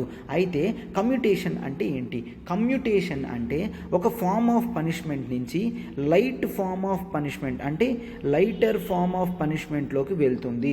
ఫర్ ఎగ్జాంపుల్ ఇక్కడ ఏంటి, మనము ఇన్ జనరల్గా డెత్ సెంటెన్స్ ఉంది అనుకోండి, డెత్ సెంటెన్స్ నుంచి రిగరస్ ఇంప్రిజన్మెంట్కి తగ్గిస్తే ఆర్ రిగరస్ ఇంప్రిజన్మెంట్ నుంచి లైఫ్ ఇంప్రిజన్మెంట్కి తగ్గిస్తే అక్కడ పనిష్మెంట్ని లైటర్ ఫామ్లోకి తీసుకొని వెళ్తున్నాము. రిగరస్ ఇంప్రిజన్మెంట్ అంటే చాలా హార్డ్ వర్క్ చేసి ఇంప్రిజన్మెంట్లోకి ఉంచుతారు, అట్లా కాకుండా నార్మల్ సింపుల్ ఇంప్రిజన్మెంట్ అంటే నార్మల్గా జైల్లో ఉంచుతారు, ఇట్లా ఉంటుందన్నమాట.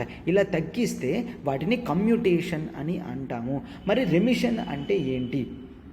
రెమిషన్ అంటే ఏదైతే నీకు క్యారెక్టర్ ఇస్తారో, ఫర్ ఎగ్జాంపుల్ నీకు ఏదైతే పనిష్మెంట్ అనేది ఇస్తారో దాని పీరియడ్ని మాత్రమే తగ్గిస్తారు. రెమిషన్లో పీరియడ్ని తగ్గిస్తారనమాట. అంటే ఏంటి, ఒక 10 years పీరియడ్ ఇచ్చారు అనుకోండి, ఆ 10 years పీరియడ్ని కూడా 2 years చేస్తారు, దాన్నే రెమిషన్ అంటాము. అంటే ఇప్పుడు మన ఆర్టికల్ ఏంటమ్మా, ప్యార్డౌన్ అండ్ రెమిషన్ కదా. ప్యార్డౌన్ అంటే కన్విక్టెడ్వి కంప్లీట్గా బయటికి తీసుకువెళ్ళడం, రెమిషన్ అంటే ఒక 14 years పనిష్మెంట్ ఇస్తే దాన్ని 2-3 yearsకి 5 yearsకి అలా తీసుకొస్తే దాన్ని రెమిషన్ అని అంటాము. అయితే రెస్పైట్ అంటే ఏంటి? రెస్పైట్ అంటే లెస్సర్ సెంటెన్సెస్ అనేవి ఉంటుంది అనమాట. అంటే ఎందుకు, కొన్ని స్పెషల్ కారణం వలన, అంటే ఒక లేడీకి ఇచ్చారు, ఆ లేడీ ఏమో ప్రెగ్నెన్సీతో ఉంది, సో అందుకు లెస్సర్ ఫార్మ్ ఆఫ్ పనిష్మెంట్ అనేది ఇస్తాము.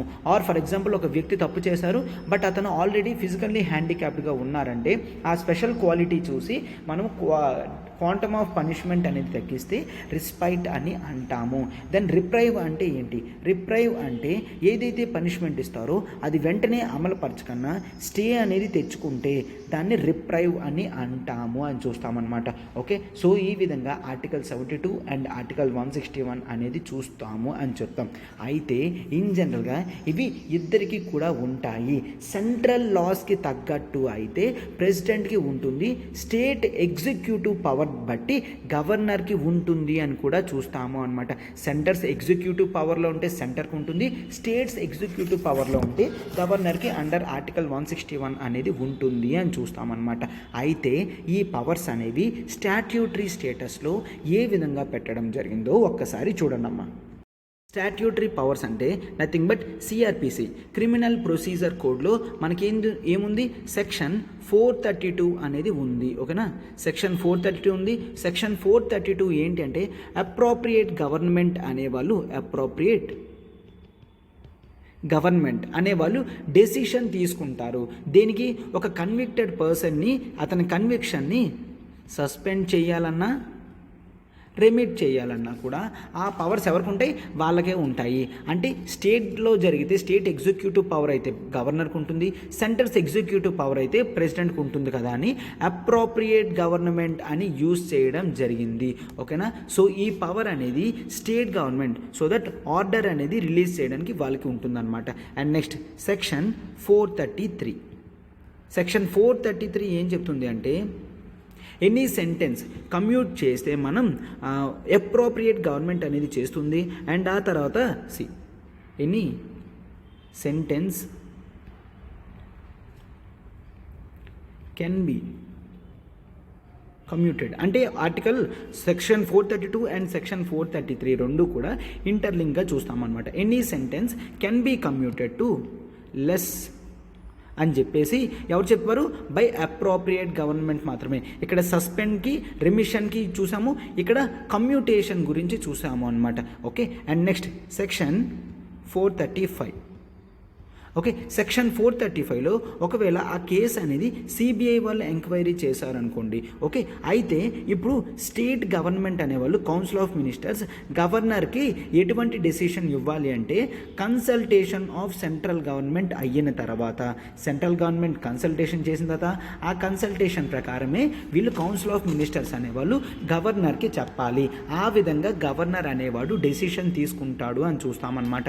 ఓకే, అదే డెత్ సెంటెన్స్లో అయితే సెంట్రల్ గవర్నమెంట్, ఇక్కడ in case of death sentence central government కూడా సేమ్ పవర్ యూజ్ చేయాలంటే స్టేట్ గవర్నమెంట్ పర్మిషన్ తీసుకొని చేయాలి, స్టేట్ గవర్నమెంట్ కన్సల్టేషన్ అనేది తీసుకోవాలి అని కూడా చెప్తుందన్నమాట.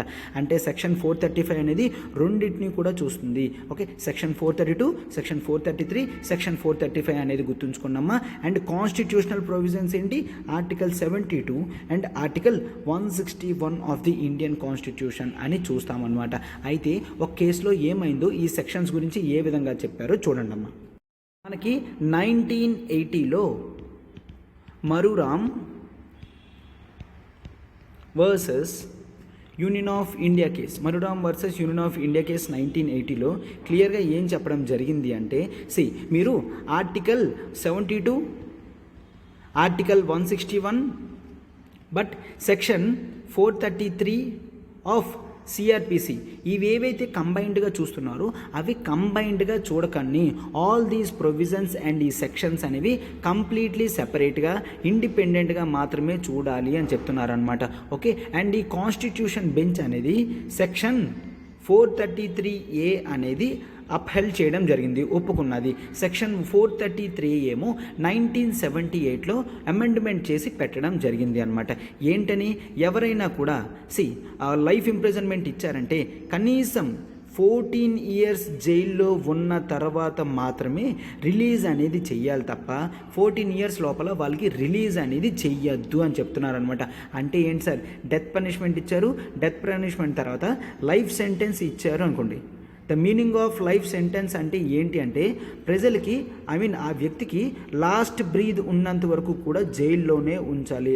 లాస్ట్ బ్రీద్ ఉన్నంత వరకు కూడా జైల్లో ఉంచాలి అని కేసు వస్తుంది, అది జనరల్గా అయితే. బట్ మనం సెక్షన్ 433A ప్రకారం ఏంటి, కనీసం 14 ఇయర్స్ జైల్లో ఉంటే కానీ ఆ తర్వాత వాళ్ళని రిలీజ్ చేయకూడదు. ఇన్ జనరల్గా లైఫ్ ఉండాలి. బట్ ఇక్కడ కొన్నిసార్లు గవర్నమెంట్ వాళ్ళని 14 ఇయర్స్ తర్వాత రిలీజ్ చేసేస్తుంది అనమాట. ఓకే, రిలీజ్ చేసేసి బయట వదిలేస్తుంది. ఓకేలే, వీడు ఇన్ని రోజులు పనిష్మెంట్ అనుభవించాడు కదా, వీడిలో మార్పు వచ్చింది అని తెలిసిన తర్వాత వాడిని పంపించే ఛాన్స్ ఉంటుంది. సో అందుకనే సెక్షన్ 433A అనేది పెట్టి వాడిది మినిమం 14 ఇయర్స్ అయితే కానీ ఇటువంటి డిసిషన్ మీరు తీసుకోవద్దు అని చెప్పడం జరిగిందనమాట. కోర్టు కూడా మళ్ళీ చెప్తుంది ఏంటి అంటే, ఇటువంటి ల్యాండ్ మార్క్ డెసిషన్స్ ఏవైనా తీసుకున్నప్పుడు ప్రెసిడెంట్ కానీ గవర్నర్ కానీ ఇండిపెండెంట్గా డెసిషన్స్ తీసుకోవచ్చు. ఈ సెక్షన్స్ చెప్పాయి అని మాత్రం చూడాల్సిన అవసరం లేదు అని చెప్పడం జరిగిందనమాట. ఈ whole advise by appropriate government అనేది మరొక కేసులో nothing but Kehar Singh case 1988లో కూడా అప్హెల్డ్ చేయడం జరిగింది. ఓకేనా, ఏ సెక్షన్స్ అమ్మా, సెక్షన్ 433, సెక్షన్ 432 ఈ సెక్షన్స్ అన్నిటిని కూడా యాక్సెప్ట్ చేయడం జరిగింది. ఇక్కడ కేహార్ సింగ్ కేస్ అనమాట. ఓకే, అయితే ఇక్కడ లైఫ్ సెంటెన్స్ అనేది చాలా ఇంపార్టెంట్ కదా, దాన్ని కాస్త ఇంపార్టెన్స్గా తీసుకోవాలి అని చెప్పడం జరిగింది. అయితే ఇక్కడ రాజీవ్ గాంధీ అసాసినేషన్ కేసులో ఏమైంది అంటే, సుప్రీంకోర్టు 1999లో ఫైనల్ వెర్డిక్ట్ అనేది ఇచ్చింది. ఓకే, 1999లో ఫైనల్ వర్డిక్ట్ అనేది ఇస్తే నలుగురికి డెత్ పెనాల్టీ ఇచ్చింది, డెత్ పెనాల్టీ ఇవ్వడం జరిగింది. అండ్ మరొక ముగ్గురికేమో లైఫ్ టర్మ్ అనేది వేయడం జరిగింది. అయితే అందులో ఒక వ్యక్తి, నాలిని అనే వ్యక్తి 2000లో గవర్నర్ అనేవాడు క్యాబినెట్ చెప్పింది కదా అని చెప్పేసి డెత్ సెంటెన్స్ని తగ్గించడం జరిగింది. ఓకేనా, సో మిగిలిన రిమైనింగ్ ముగ్గురు కూడా మర్సీ పిటిషన్ పెట్టుకున్నారు, అంటే పార్డన్ పవర్స్ ఫర్ ప్రెసిడెంట్ అనేది పెట్టడం జరిగింది. సుప్రీంకోర్టు 2014లో ఆ మిగిలిన వ్యక్తులు ఎవరైతే డెత్ సెంటెన్స్ ఉన్నారో వాళ్ళకి లైఫ్ సెంటెన్స్గా తగ్గడం జరిగింది. తగ్గితే దాన్ని మనం ఏమన్నామా, కమ్యూటేషన్ అని అంటాము, రైట్, కమ్యూటేషన్. ఆ కమ్యూటేషన్ అనేది మనం చూసామన్నమాట. ఓకే, సో ఇదంతా కూడా నేను సెక్షన్ 433, 435 ఇట్లా ఉన్నాయని చేయలేదు. స్టేట్ అనేది ఖచ్చితంగా సెంటర్ని కన్సల్టేషన్ చేస్తూ చేయాలి. ఎందుకంటే ఇది సిబిఐ చేతిలో ఉంది, ఆ కేసు అనేది అప్పటికి సిబిఐ చేతిలో ఉంది. అంటే సిబిఐ అనేది సెంట్రల్ ఎగ్జిక్యూటివ్ బాడీ కాబట్టి సెంట్రల్ గవర్నమెంట్ కన్సల్టేషన్ తీసుకునే చెయ్యాలి అని చెప్పడం జరిగింది అనమాట. అయితే ఇప్పుడు ఇది లైఫ్ సెంటెన్స్ కాబట్టి ఇప్పుడు గవర్నమెంట్ అనేది ఆ విధంగా డెసిషన్ తీసుకోలేదు. అందుకే స్టేట్ గవర్నమెంట్ తీసుకునే డెసిషన్స్ అనేవి సెంట్రల్ గవర్నమెంట్ సుప్రీంకోర్టులో ఛాలెంజ్ చేయడం జరిగింది అని చూస్తాం అనమాట. అయితే ఇక్కడ వాటిలో క్లియర్గా చెప్పడం జరిగింది, ఆర్టికల్ 72 అండ్ ఆర్టికల్ 161 అనేది చాలా ఇంపార్టెంట్ అని సుప్రీంకోర్టే చెప్పడం జరిగింది అనమాట. స్టేట్ గవర్నమెంట్ అనేది ఆర్టికల్ 161 యూజ్ చేసి డెసిషన్ తీసుకోవచ్చు అని చెప్పడం జరిగింది 2018లో. అప్పుడు అందుకనే గవర్నర్ అనే వ్యక్తికి స్టేట్ కౌన్సిల్ ఆఫ్ మినిస్టర్స్ వాళ్ళు లెటర్స్ రాస్తున్నారనమాట. ఏంటని, మీరు పలానా వ్యక్తిని లైఫ్ సెంటెన్స్ నుంచి నార్మల్గా తగ్గించండి, డెత్ సెంటెన్స్ అనేది తీసేయండి అని చెప్తే గవర్నర్ ఆ ఇష్యూ అంతా కూడా ప్రెసిడెంట్ దగ్గరికి తీసుకొని వెళ్ళడం జరిగింది అనమాట. అయితే ఇప్పుడు ఇష్యూ అంతా అదే. ఓకే, ఇలాంటి టైంలో ఎప్పుడైనా ప్రెసిడెంట్ దగ్గరికి తీసుకువెళ్ళచ్చా? ఒక స్టేట్ ఇష్యూని ప్రెసిడెంట్ దగ్గరికి తీసుకెళ్ళి మనకి స్టేట్ గవర్నమెంట్లో ఎవరికి కూడా మరొక ఆప్షన్ లేకుండా చేస్తున్నారు అని కూడా జనరల్గా చూస్తాం. ఓకే, ఎస్, ఇదే అమ్మ ఆర్టికల్. మనం నీట్గా డీటెయిల్డ్గా సెక్షన్ 432, 433, 433A, 435 ఆఫ్ సిఆర్పిసి చూసాం. ఆ తర్వాత article 72 and article 161 of the Indian constitution, ఇవన్నీ కూడా చూడడం జరిగింది అని చూస్తాం. ఓకే, ఇప్పుడు మనం మన నెక్స్ట్ ఆర్టికల్లోకి వెళ్తున్నాం. చూడండి అమ్మా, ఒక్కసారి చూసారు కదమ్మా పాలిటీ ఆర్టికల్ ఎంత నీట్గా డీటెయిల్డ్గా cases wise, sections wise, constitution wise చెప్పాము. ఇట్లానే ప్రతి క్లాస్ కూడా పాలిటీ ఉంటుంది. సో మీరు వెంటనే ఇండివిజువల్ కోర్స్ అనేది 5,000 తీసుకొని జాయిన్ అవ్వచ్చు అనమాట. సో అక్కడ నెంబర్కి కాల్ చేయడం మా ప్రత్యూష మ్యామ్కి. ఓకే, మన నెక్స్ట్ ఆర్టికల్ చూడమ్మా, కాల్ ఆఫ్ పోర్ట్ అనేది మనం చూస్తాము. ఓకేనా? సో ఒక్కసారి ఇక్కడ అర్థం కావాలంటే కాంటెక్స్ట్ చూడండి. Prime minister Bangladesh prime minister Sheikh Hasina ఇక్కడ జనరల్గా ఏంటి, ఆమె రీసెంట్గా చెప్పడం జరిగింది ఏంటి, మీరు చిట్టగాంగ్ పోర్ట్ ఇక్కడ చూసారు కదమ్మా, బంగ్లాదేశ్లో చిట్టగాంగ్ పోర్ట్ ఉంది కదా, ఆ చిట్టగాంగ్ పోర్ట్ నుంచి నార్త్ ఈస్ట్కి మీరు కనెక్టివిటీ పెంచుకోండి అని. ఓకేనా? ఆ ఇంపార్టెన్స్ అనేది చూస్తాను. బట్ ఒక్కసారి ఈ ప్లేసెస్ అనేవి చూడండి అమ్మా. ఇక్కడ ఏంటి, India Bangladesh first time transit agreement అనేది 2010లో పెట్టుకోవడం జరిగింది. ఎందుకంటే ఒక్కసారి చూడండమ్మా, ఏ ఏరియాకైనా కూడా కనెక్టివిటీ అనేది చాలా ఇంపార్టెంట్. ఎప్పుడైతే కనెక్టివిటీ మనం ఎస్టాబ్లిష్ చేస్తామో ఆ రీజియన్ అంతా కూడా గ్రో అవుతుంది. నార్త్ ఈస్ట్ అనేది కంప్లీట్గా నార్త్కి ఇండియాకి సౌత్ ఇండియాకి డిఫరెన్స్ ఎందుకు అయిందంటే చాలా డిస్టెన్స్లో ఉండి కనెక్టివిటీ అనేది అస్సలు లేకపోవడమే మెయిన్ రీజన్గా మనం జనరల్గా చూస్తామన్నమాట. ఓకే, సో ఈ విధంగా చూస్తే ఇది చాలా ఇష్యూ అవుతున్నట్టు మనకు కనిపిస్తుంది. కనెక్టివిటీ అనేది ఎస్టాబ్లిష్ అయిన తర్వాత మనం ఏం చేస్తాం, ఇన్ఫ్రాస్ట్రక్చర్ అనేది క్రియేట్ చేస్తాము.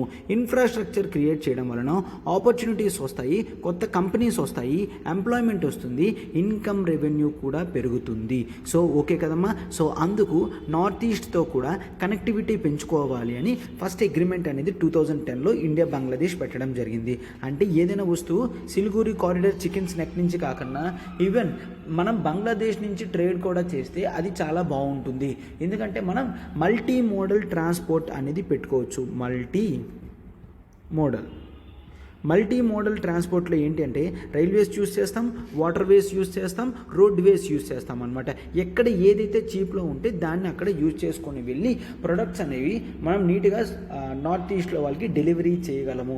సో అందుకనే బంగ్లాదేశ్తో ఒప్పందాలు అనేవి జరుగుతున్నాయి అనమాట. సో ఇప్పుడు రీసెంట్గా మొన్న చెప్పడం జరిగింది ఏంటి, మీరు కావాలంటే ఇక్కడ చూడండి, శ్రీమంత్పూర్ త్రిపురలోని, Agartala Tripura, Assam Sheola and Sutarkandi and Dawki in Meghalaya, ఈ రీజన్స్ అన్నీ కూడా మీకు లింక్ అయి ఉంటాయి. అంటే నార్త్ ఈస్ట్లో మోస్ట్ ఆఫ్ ది స్టేట్స్ అన్నిటినీ కూడా టచ్ అయ్యేటట్టు ఇది వెళ్తుంది. కాబట్టి మొత్తం హోల్ నార్త్ ఈస్ట్కే అడ్వాంటేజ్ వచ్చినట్టు ఉంటుంది అని ఇన్ జనరల్గా చూస్తామన్నమాట. ఓకే, అయితే ఈ ఇష్యూస్ అన్నీ కూడా ఎప్పుడు వచ్చాయో ఒక్కసారి చూడండి అమ్మా.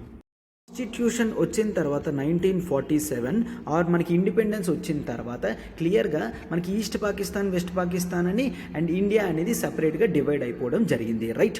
సో అప్పటి నుంచి transportation of from north east అనేది ఇబ్బంది అయిపోయింది. మనకి నార్త్ ఈస్ట్ నుంచి టీ వస్తుంది, నార్త్ ఈస్ట్ నుంచి టింబర్ వస్తుంది, నార్త్ ఈస్ట్ నుంచి కొన్ని కోల్స్ వస్తాయి and even petroleum sources like అస్సాంలో నహర్ కటికా ఇవన్నీ రీజన్స్ ఉన్నాయి కదమ్మా. ఇవన్నీ కూడా మనకి చాలా ఎఫెక్ట్ చూపించాయి. ఈ ఆయిల్స్ వీటి నుంచి రావడం అనేది చాలా ఇబ్బంది అయ్యింది అని చూస్తామన్నమాట. అంతవరకు కూడా అస్సాం అనేది పర్ క్యాపిటా ఇన్కంలో చాలా ఎక్కువ ఉండేసరికి ఒకేసారి ఇండిపెండెన్స్ వచ్చిన తర్వాత కనెక్టివిటీ పోయిన తర్వాత అస్సాం ఎట్లా ఉందో చూసారు కదమ్మా, ఏమీ గ్రోత్ లేని స్టేట్ లాగా అయిపోయింది. ఇదంతా కారణం లాస్ ఆఫ్ కనెక్టివిటీ. అంతే కదమ్మా, బిజినెస్ పోతే ఇన్కమ్ పోతే సోర్సెస్ అన్నీ కూడా పోయినట్టే.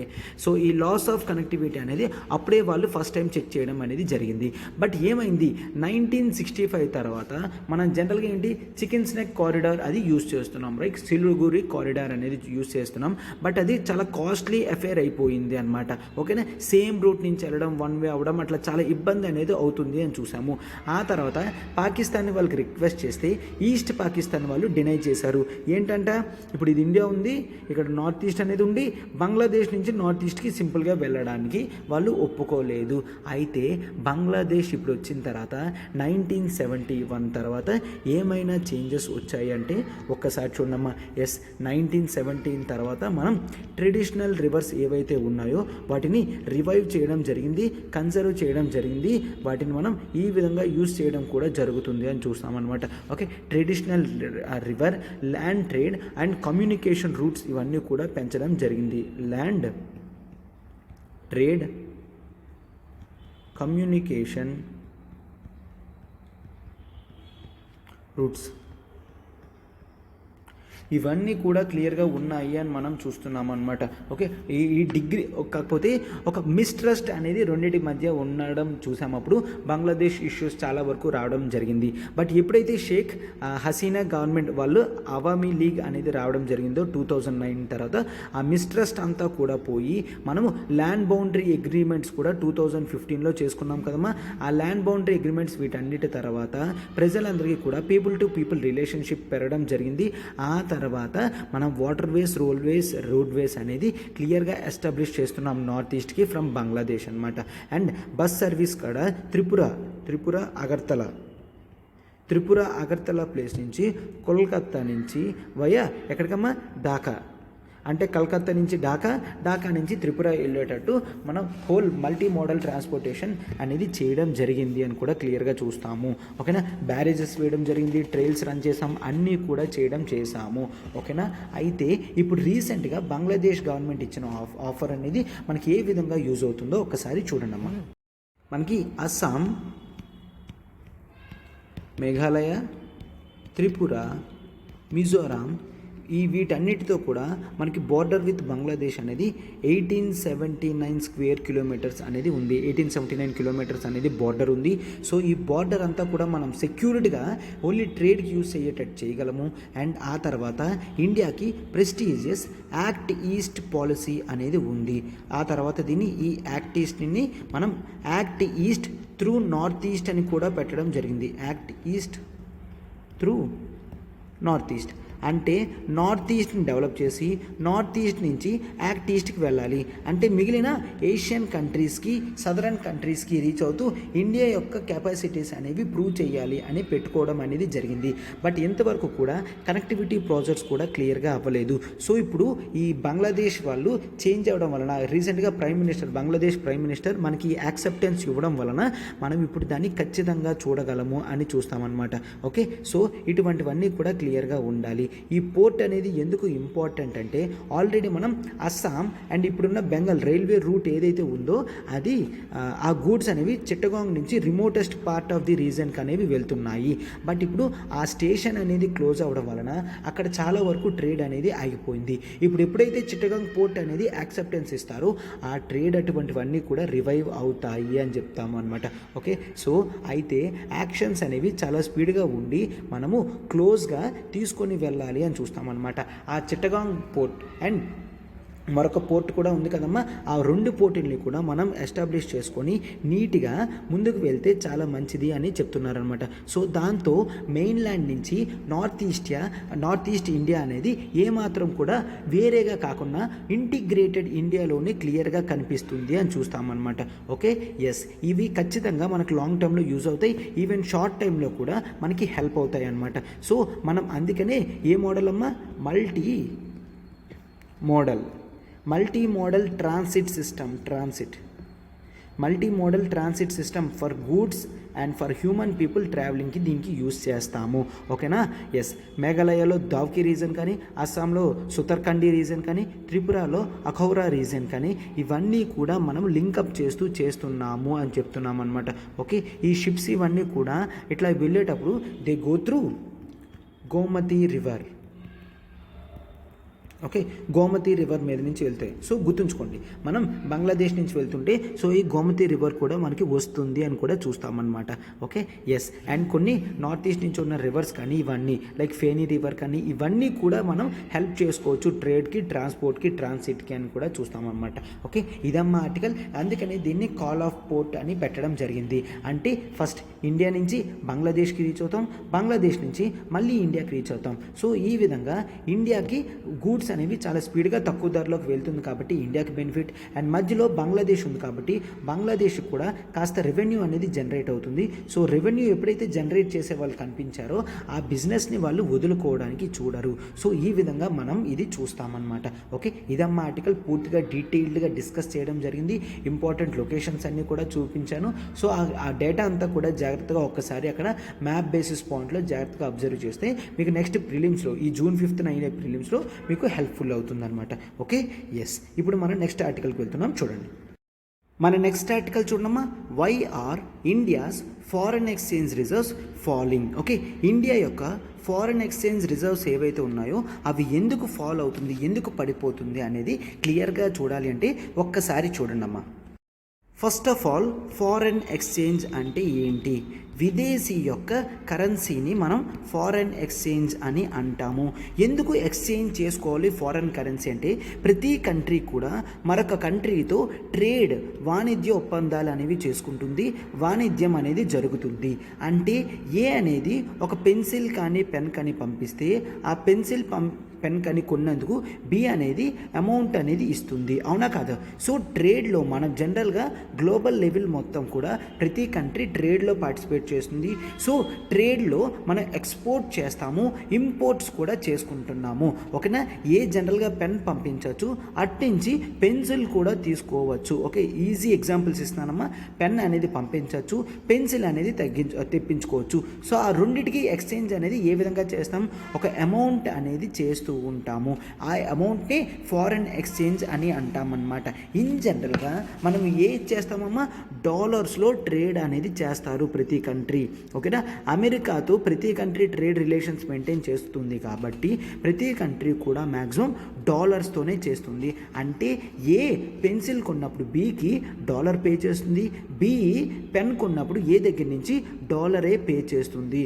అంటే ఫారెన్ ఎక్స్చేంజ్ కరెన్సీ రిజర్వ్స్ అన్నీ కూడా మోస్ట్ ఆఫ్ ది కంట్రీస్ డాలర్స్లోనే మెయింటైన్ చేస్తాయి. అలానే ఇండియా కూడా డాలర్స్లోనే మెయింటైన్ చేస్తుంది. అది ఒక్కసారి చూడండి అమ్మా, ఆ కండిషన్ ఏంటో చూద్దాం. మనకి ఇప్పుడు రీసెంట్గా ఏమవుతుంది అంటే మన ఫారెన్ ఎక్స్చేంజ్ రిజర్వ్స్ అనేది $595 బిలియన్ దాకా రావడం జరిగింది. సరే, ఎక్కువే కదా? నో, ఈ అమౌంట్ ఎక్కువే. బట్ ఒక్కసారి 6 months బ్యాక్ చూస్తే మన దగ్గర $642 బిలియన్ అనేది ఉండేది ఫారెన్ ఎక్స్చేంజ్ రిజర్వ్. ఓకేనా? అంటే ఈ ఎక్స్చేంజ్ చేసుకున్నప్పుడు రిజర్వ్స్ అనేవి సెంట్రల్ బ్యాంక్ వాళ్ళు మెయింటైన్ చేస్తారు.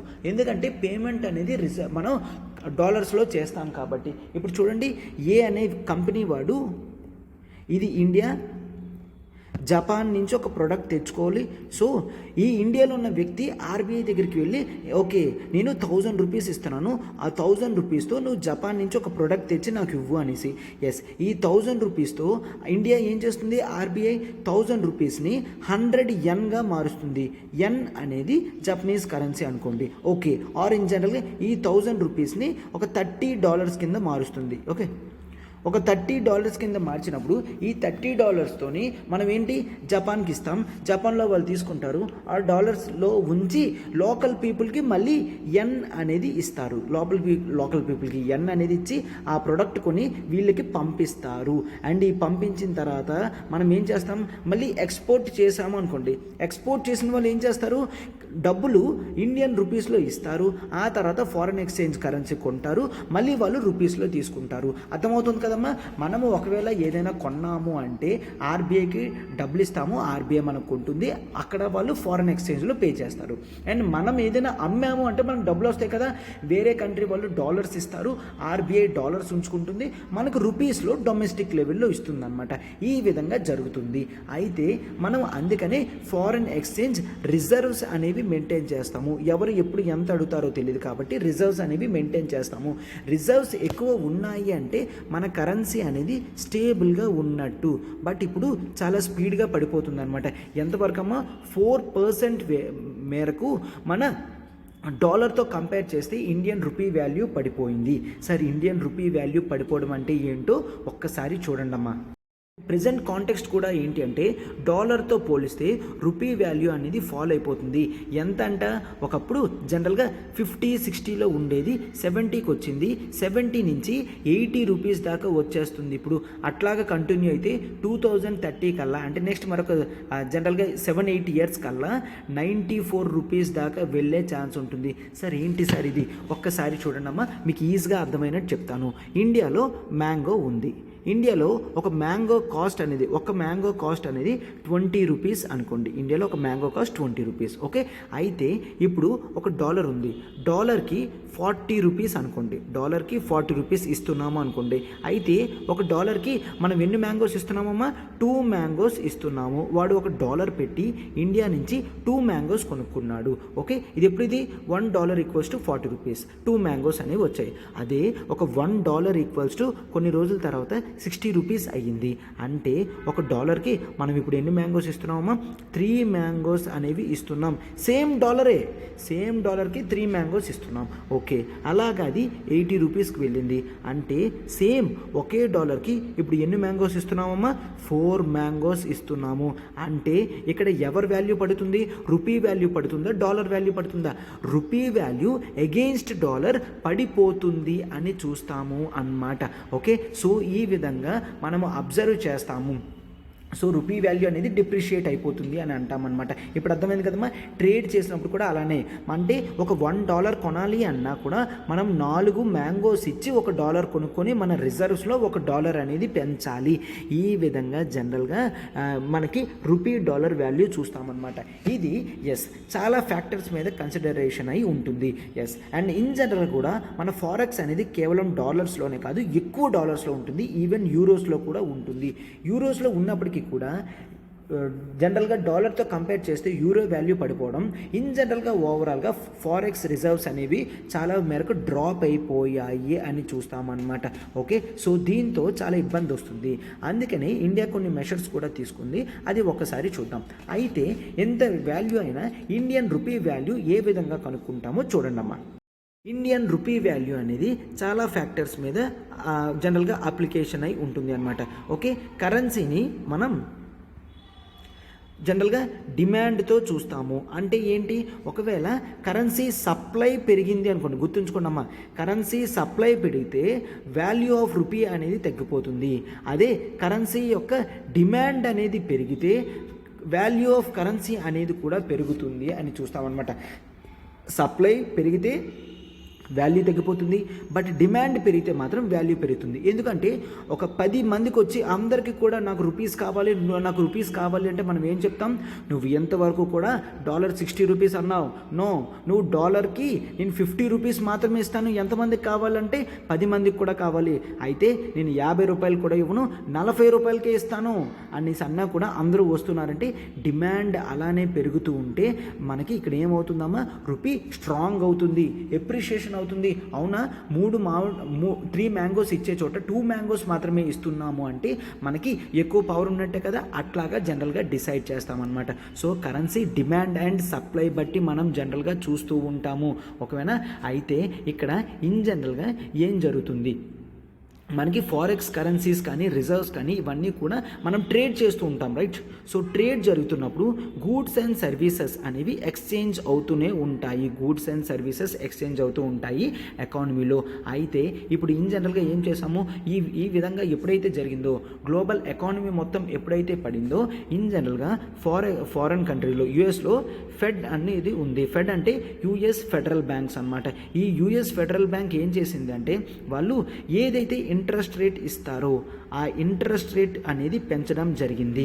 అంటే ఏంటి, ఇప్పుడు ఇండియాలో కూడా ఇంట్రెస్ట్ రేట్స్ ఇస్తారు కదమ్మా, ఒక 1000 రూపీస్ తీసుకో ఎంతకి 1 రూపీ ఇంట్రెస్ట్కి.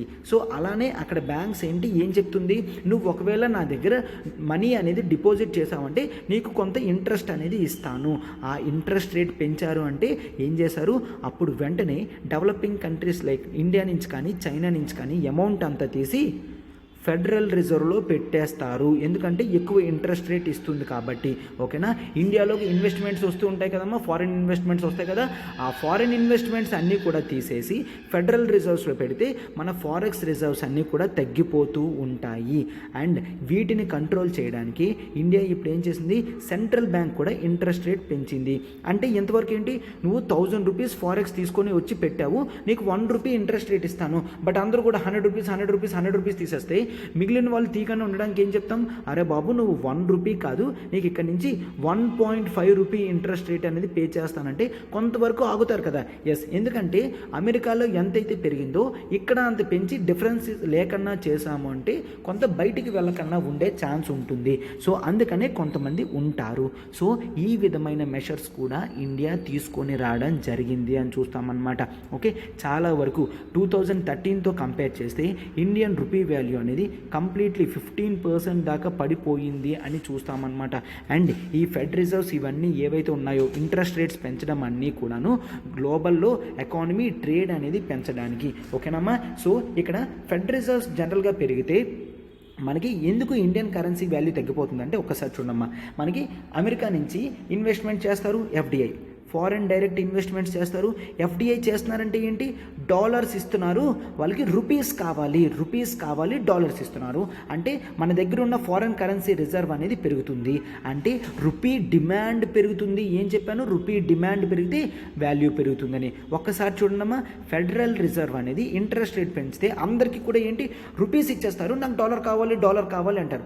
అంటే సప్లై ఆఫ్ రూపీ పెరిగిపోతే వాల్యూ ఆఫ్ రూపీ అనేది తగ్గిపోద్ది.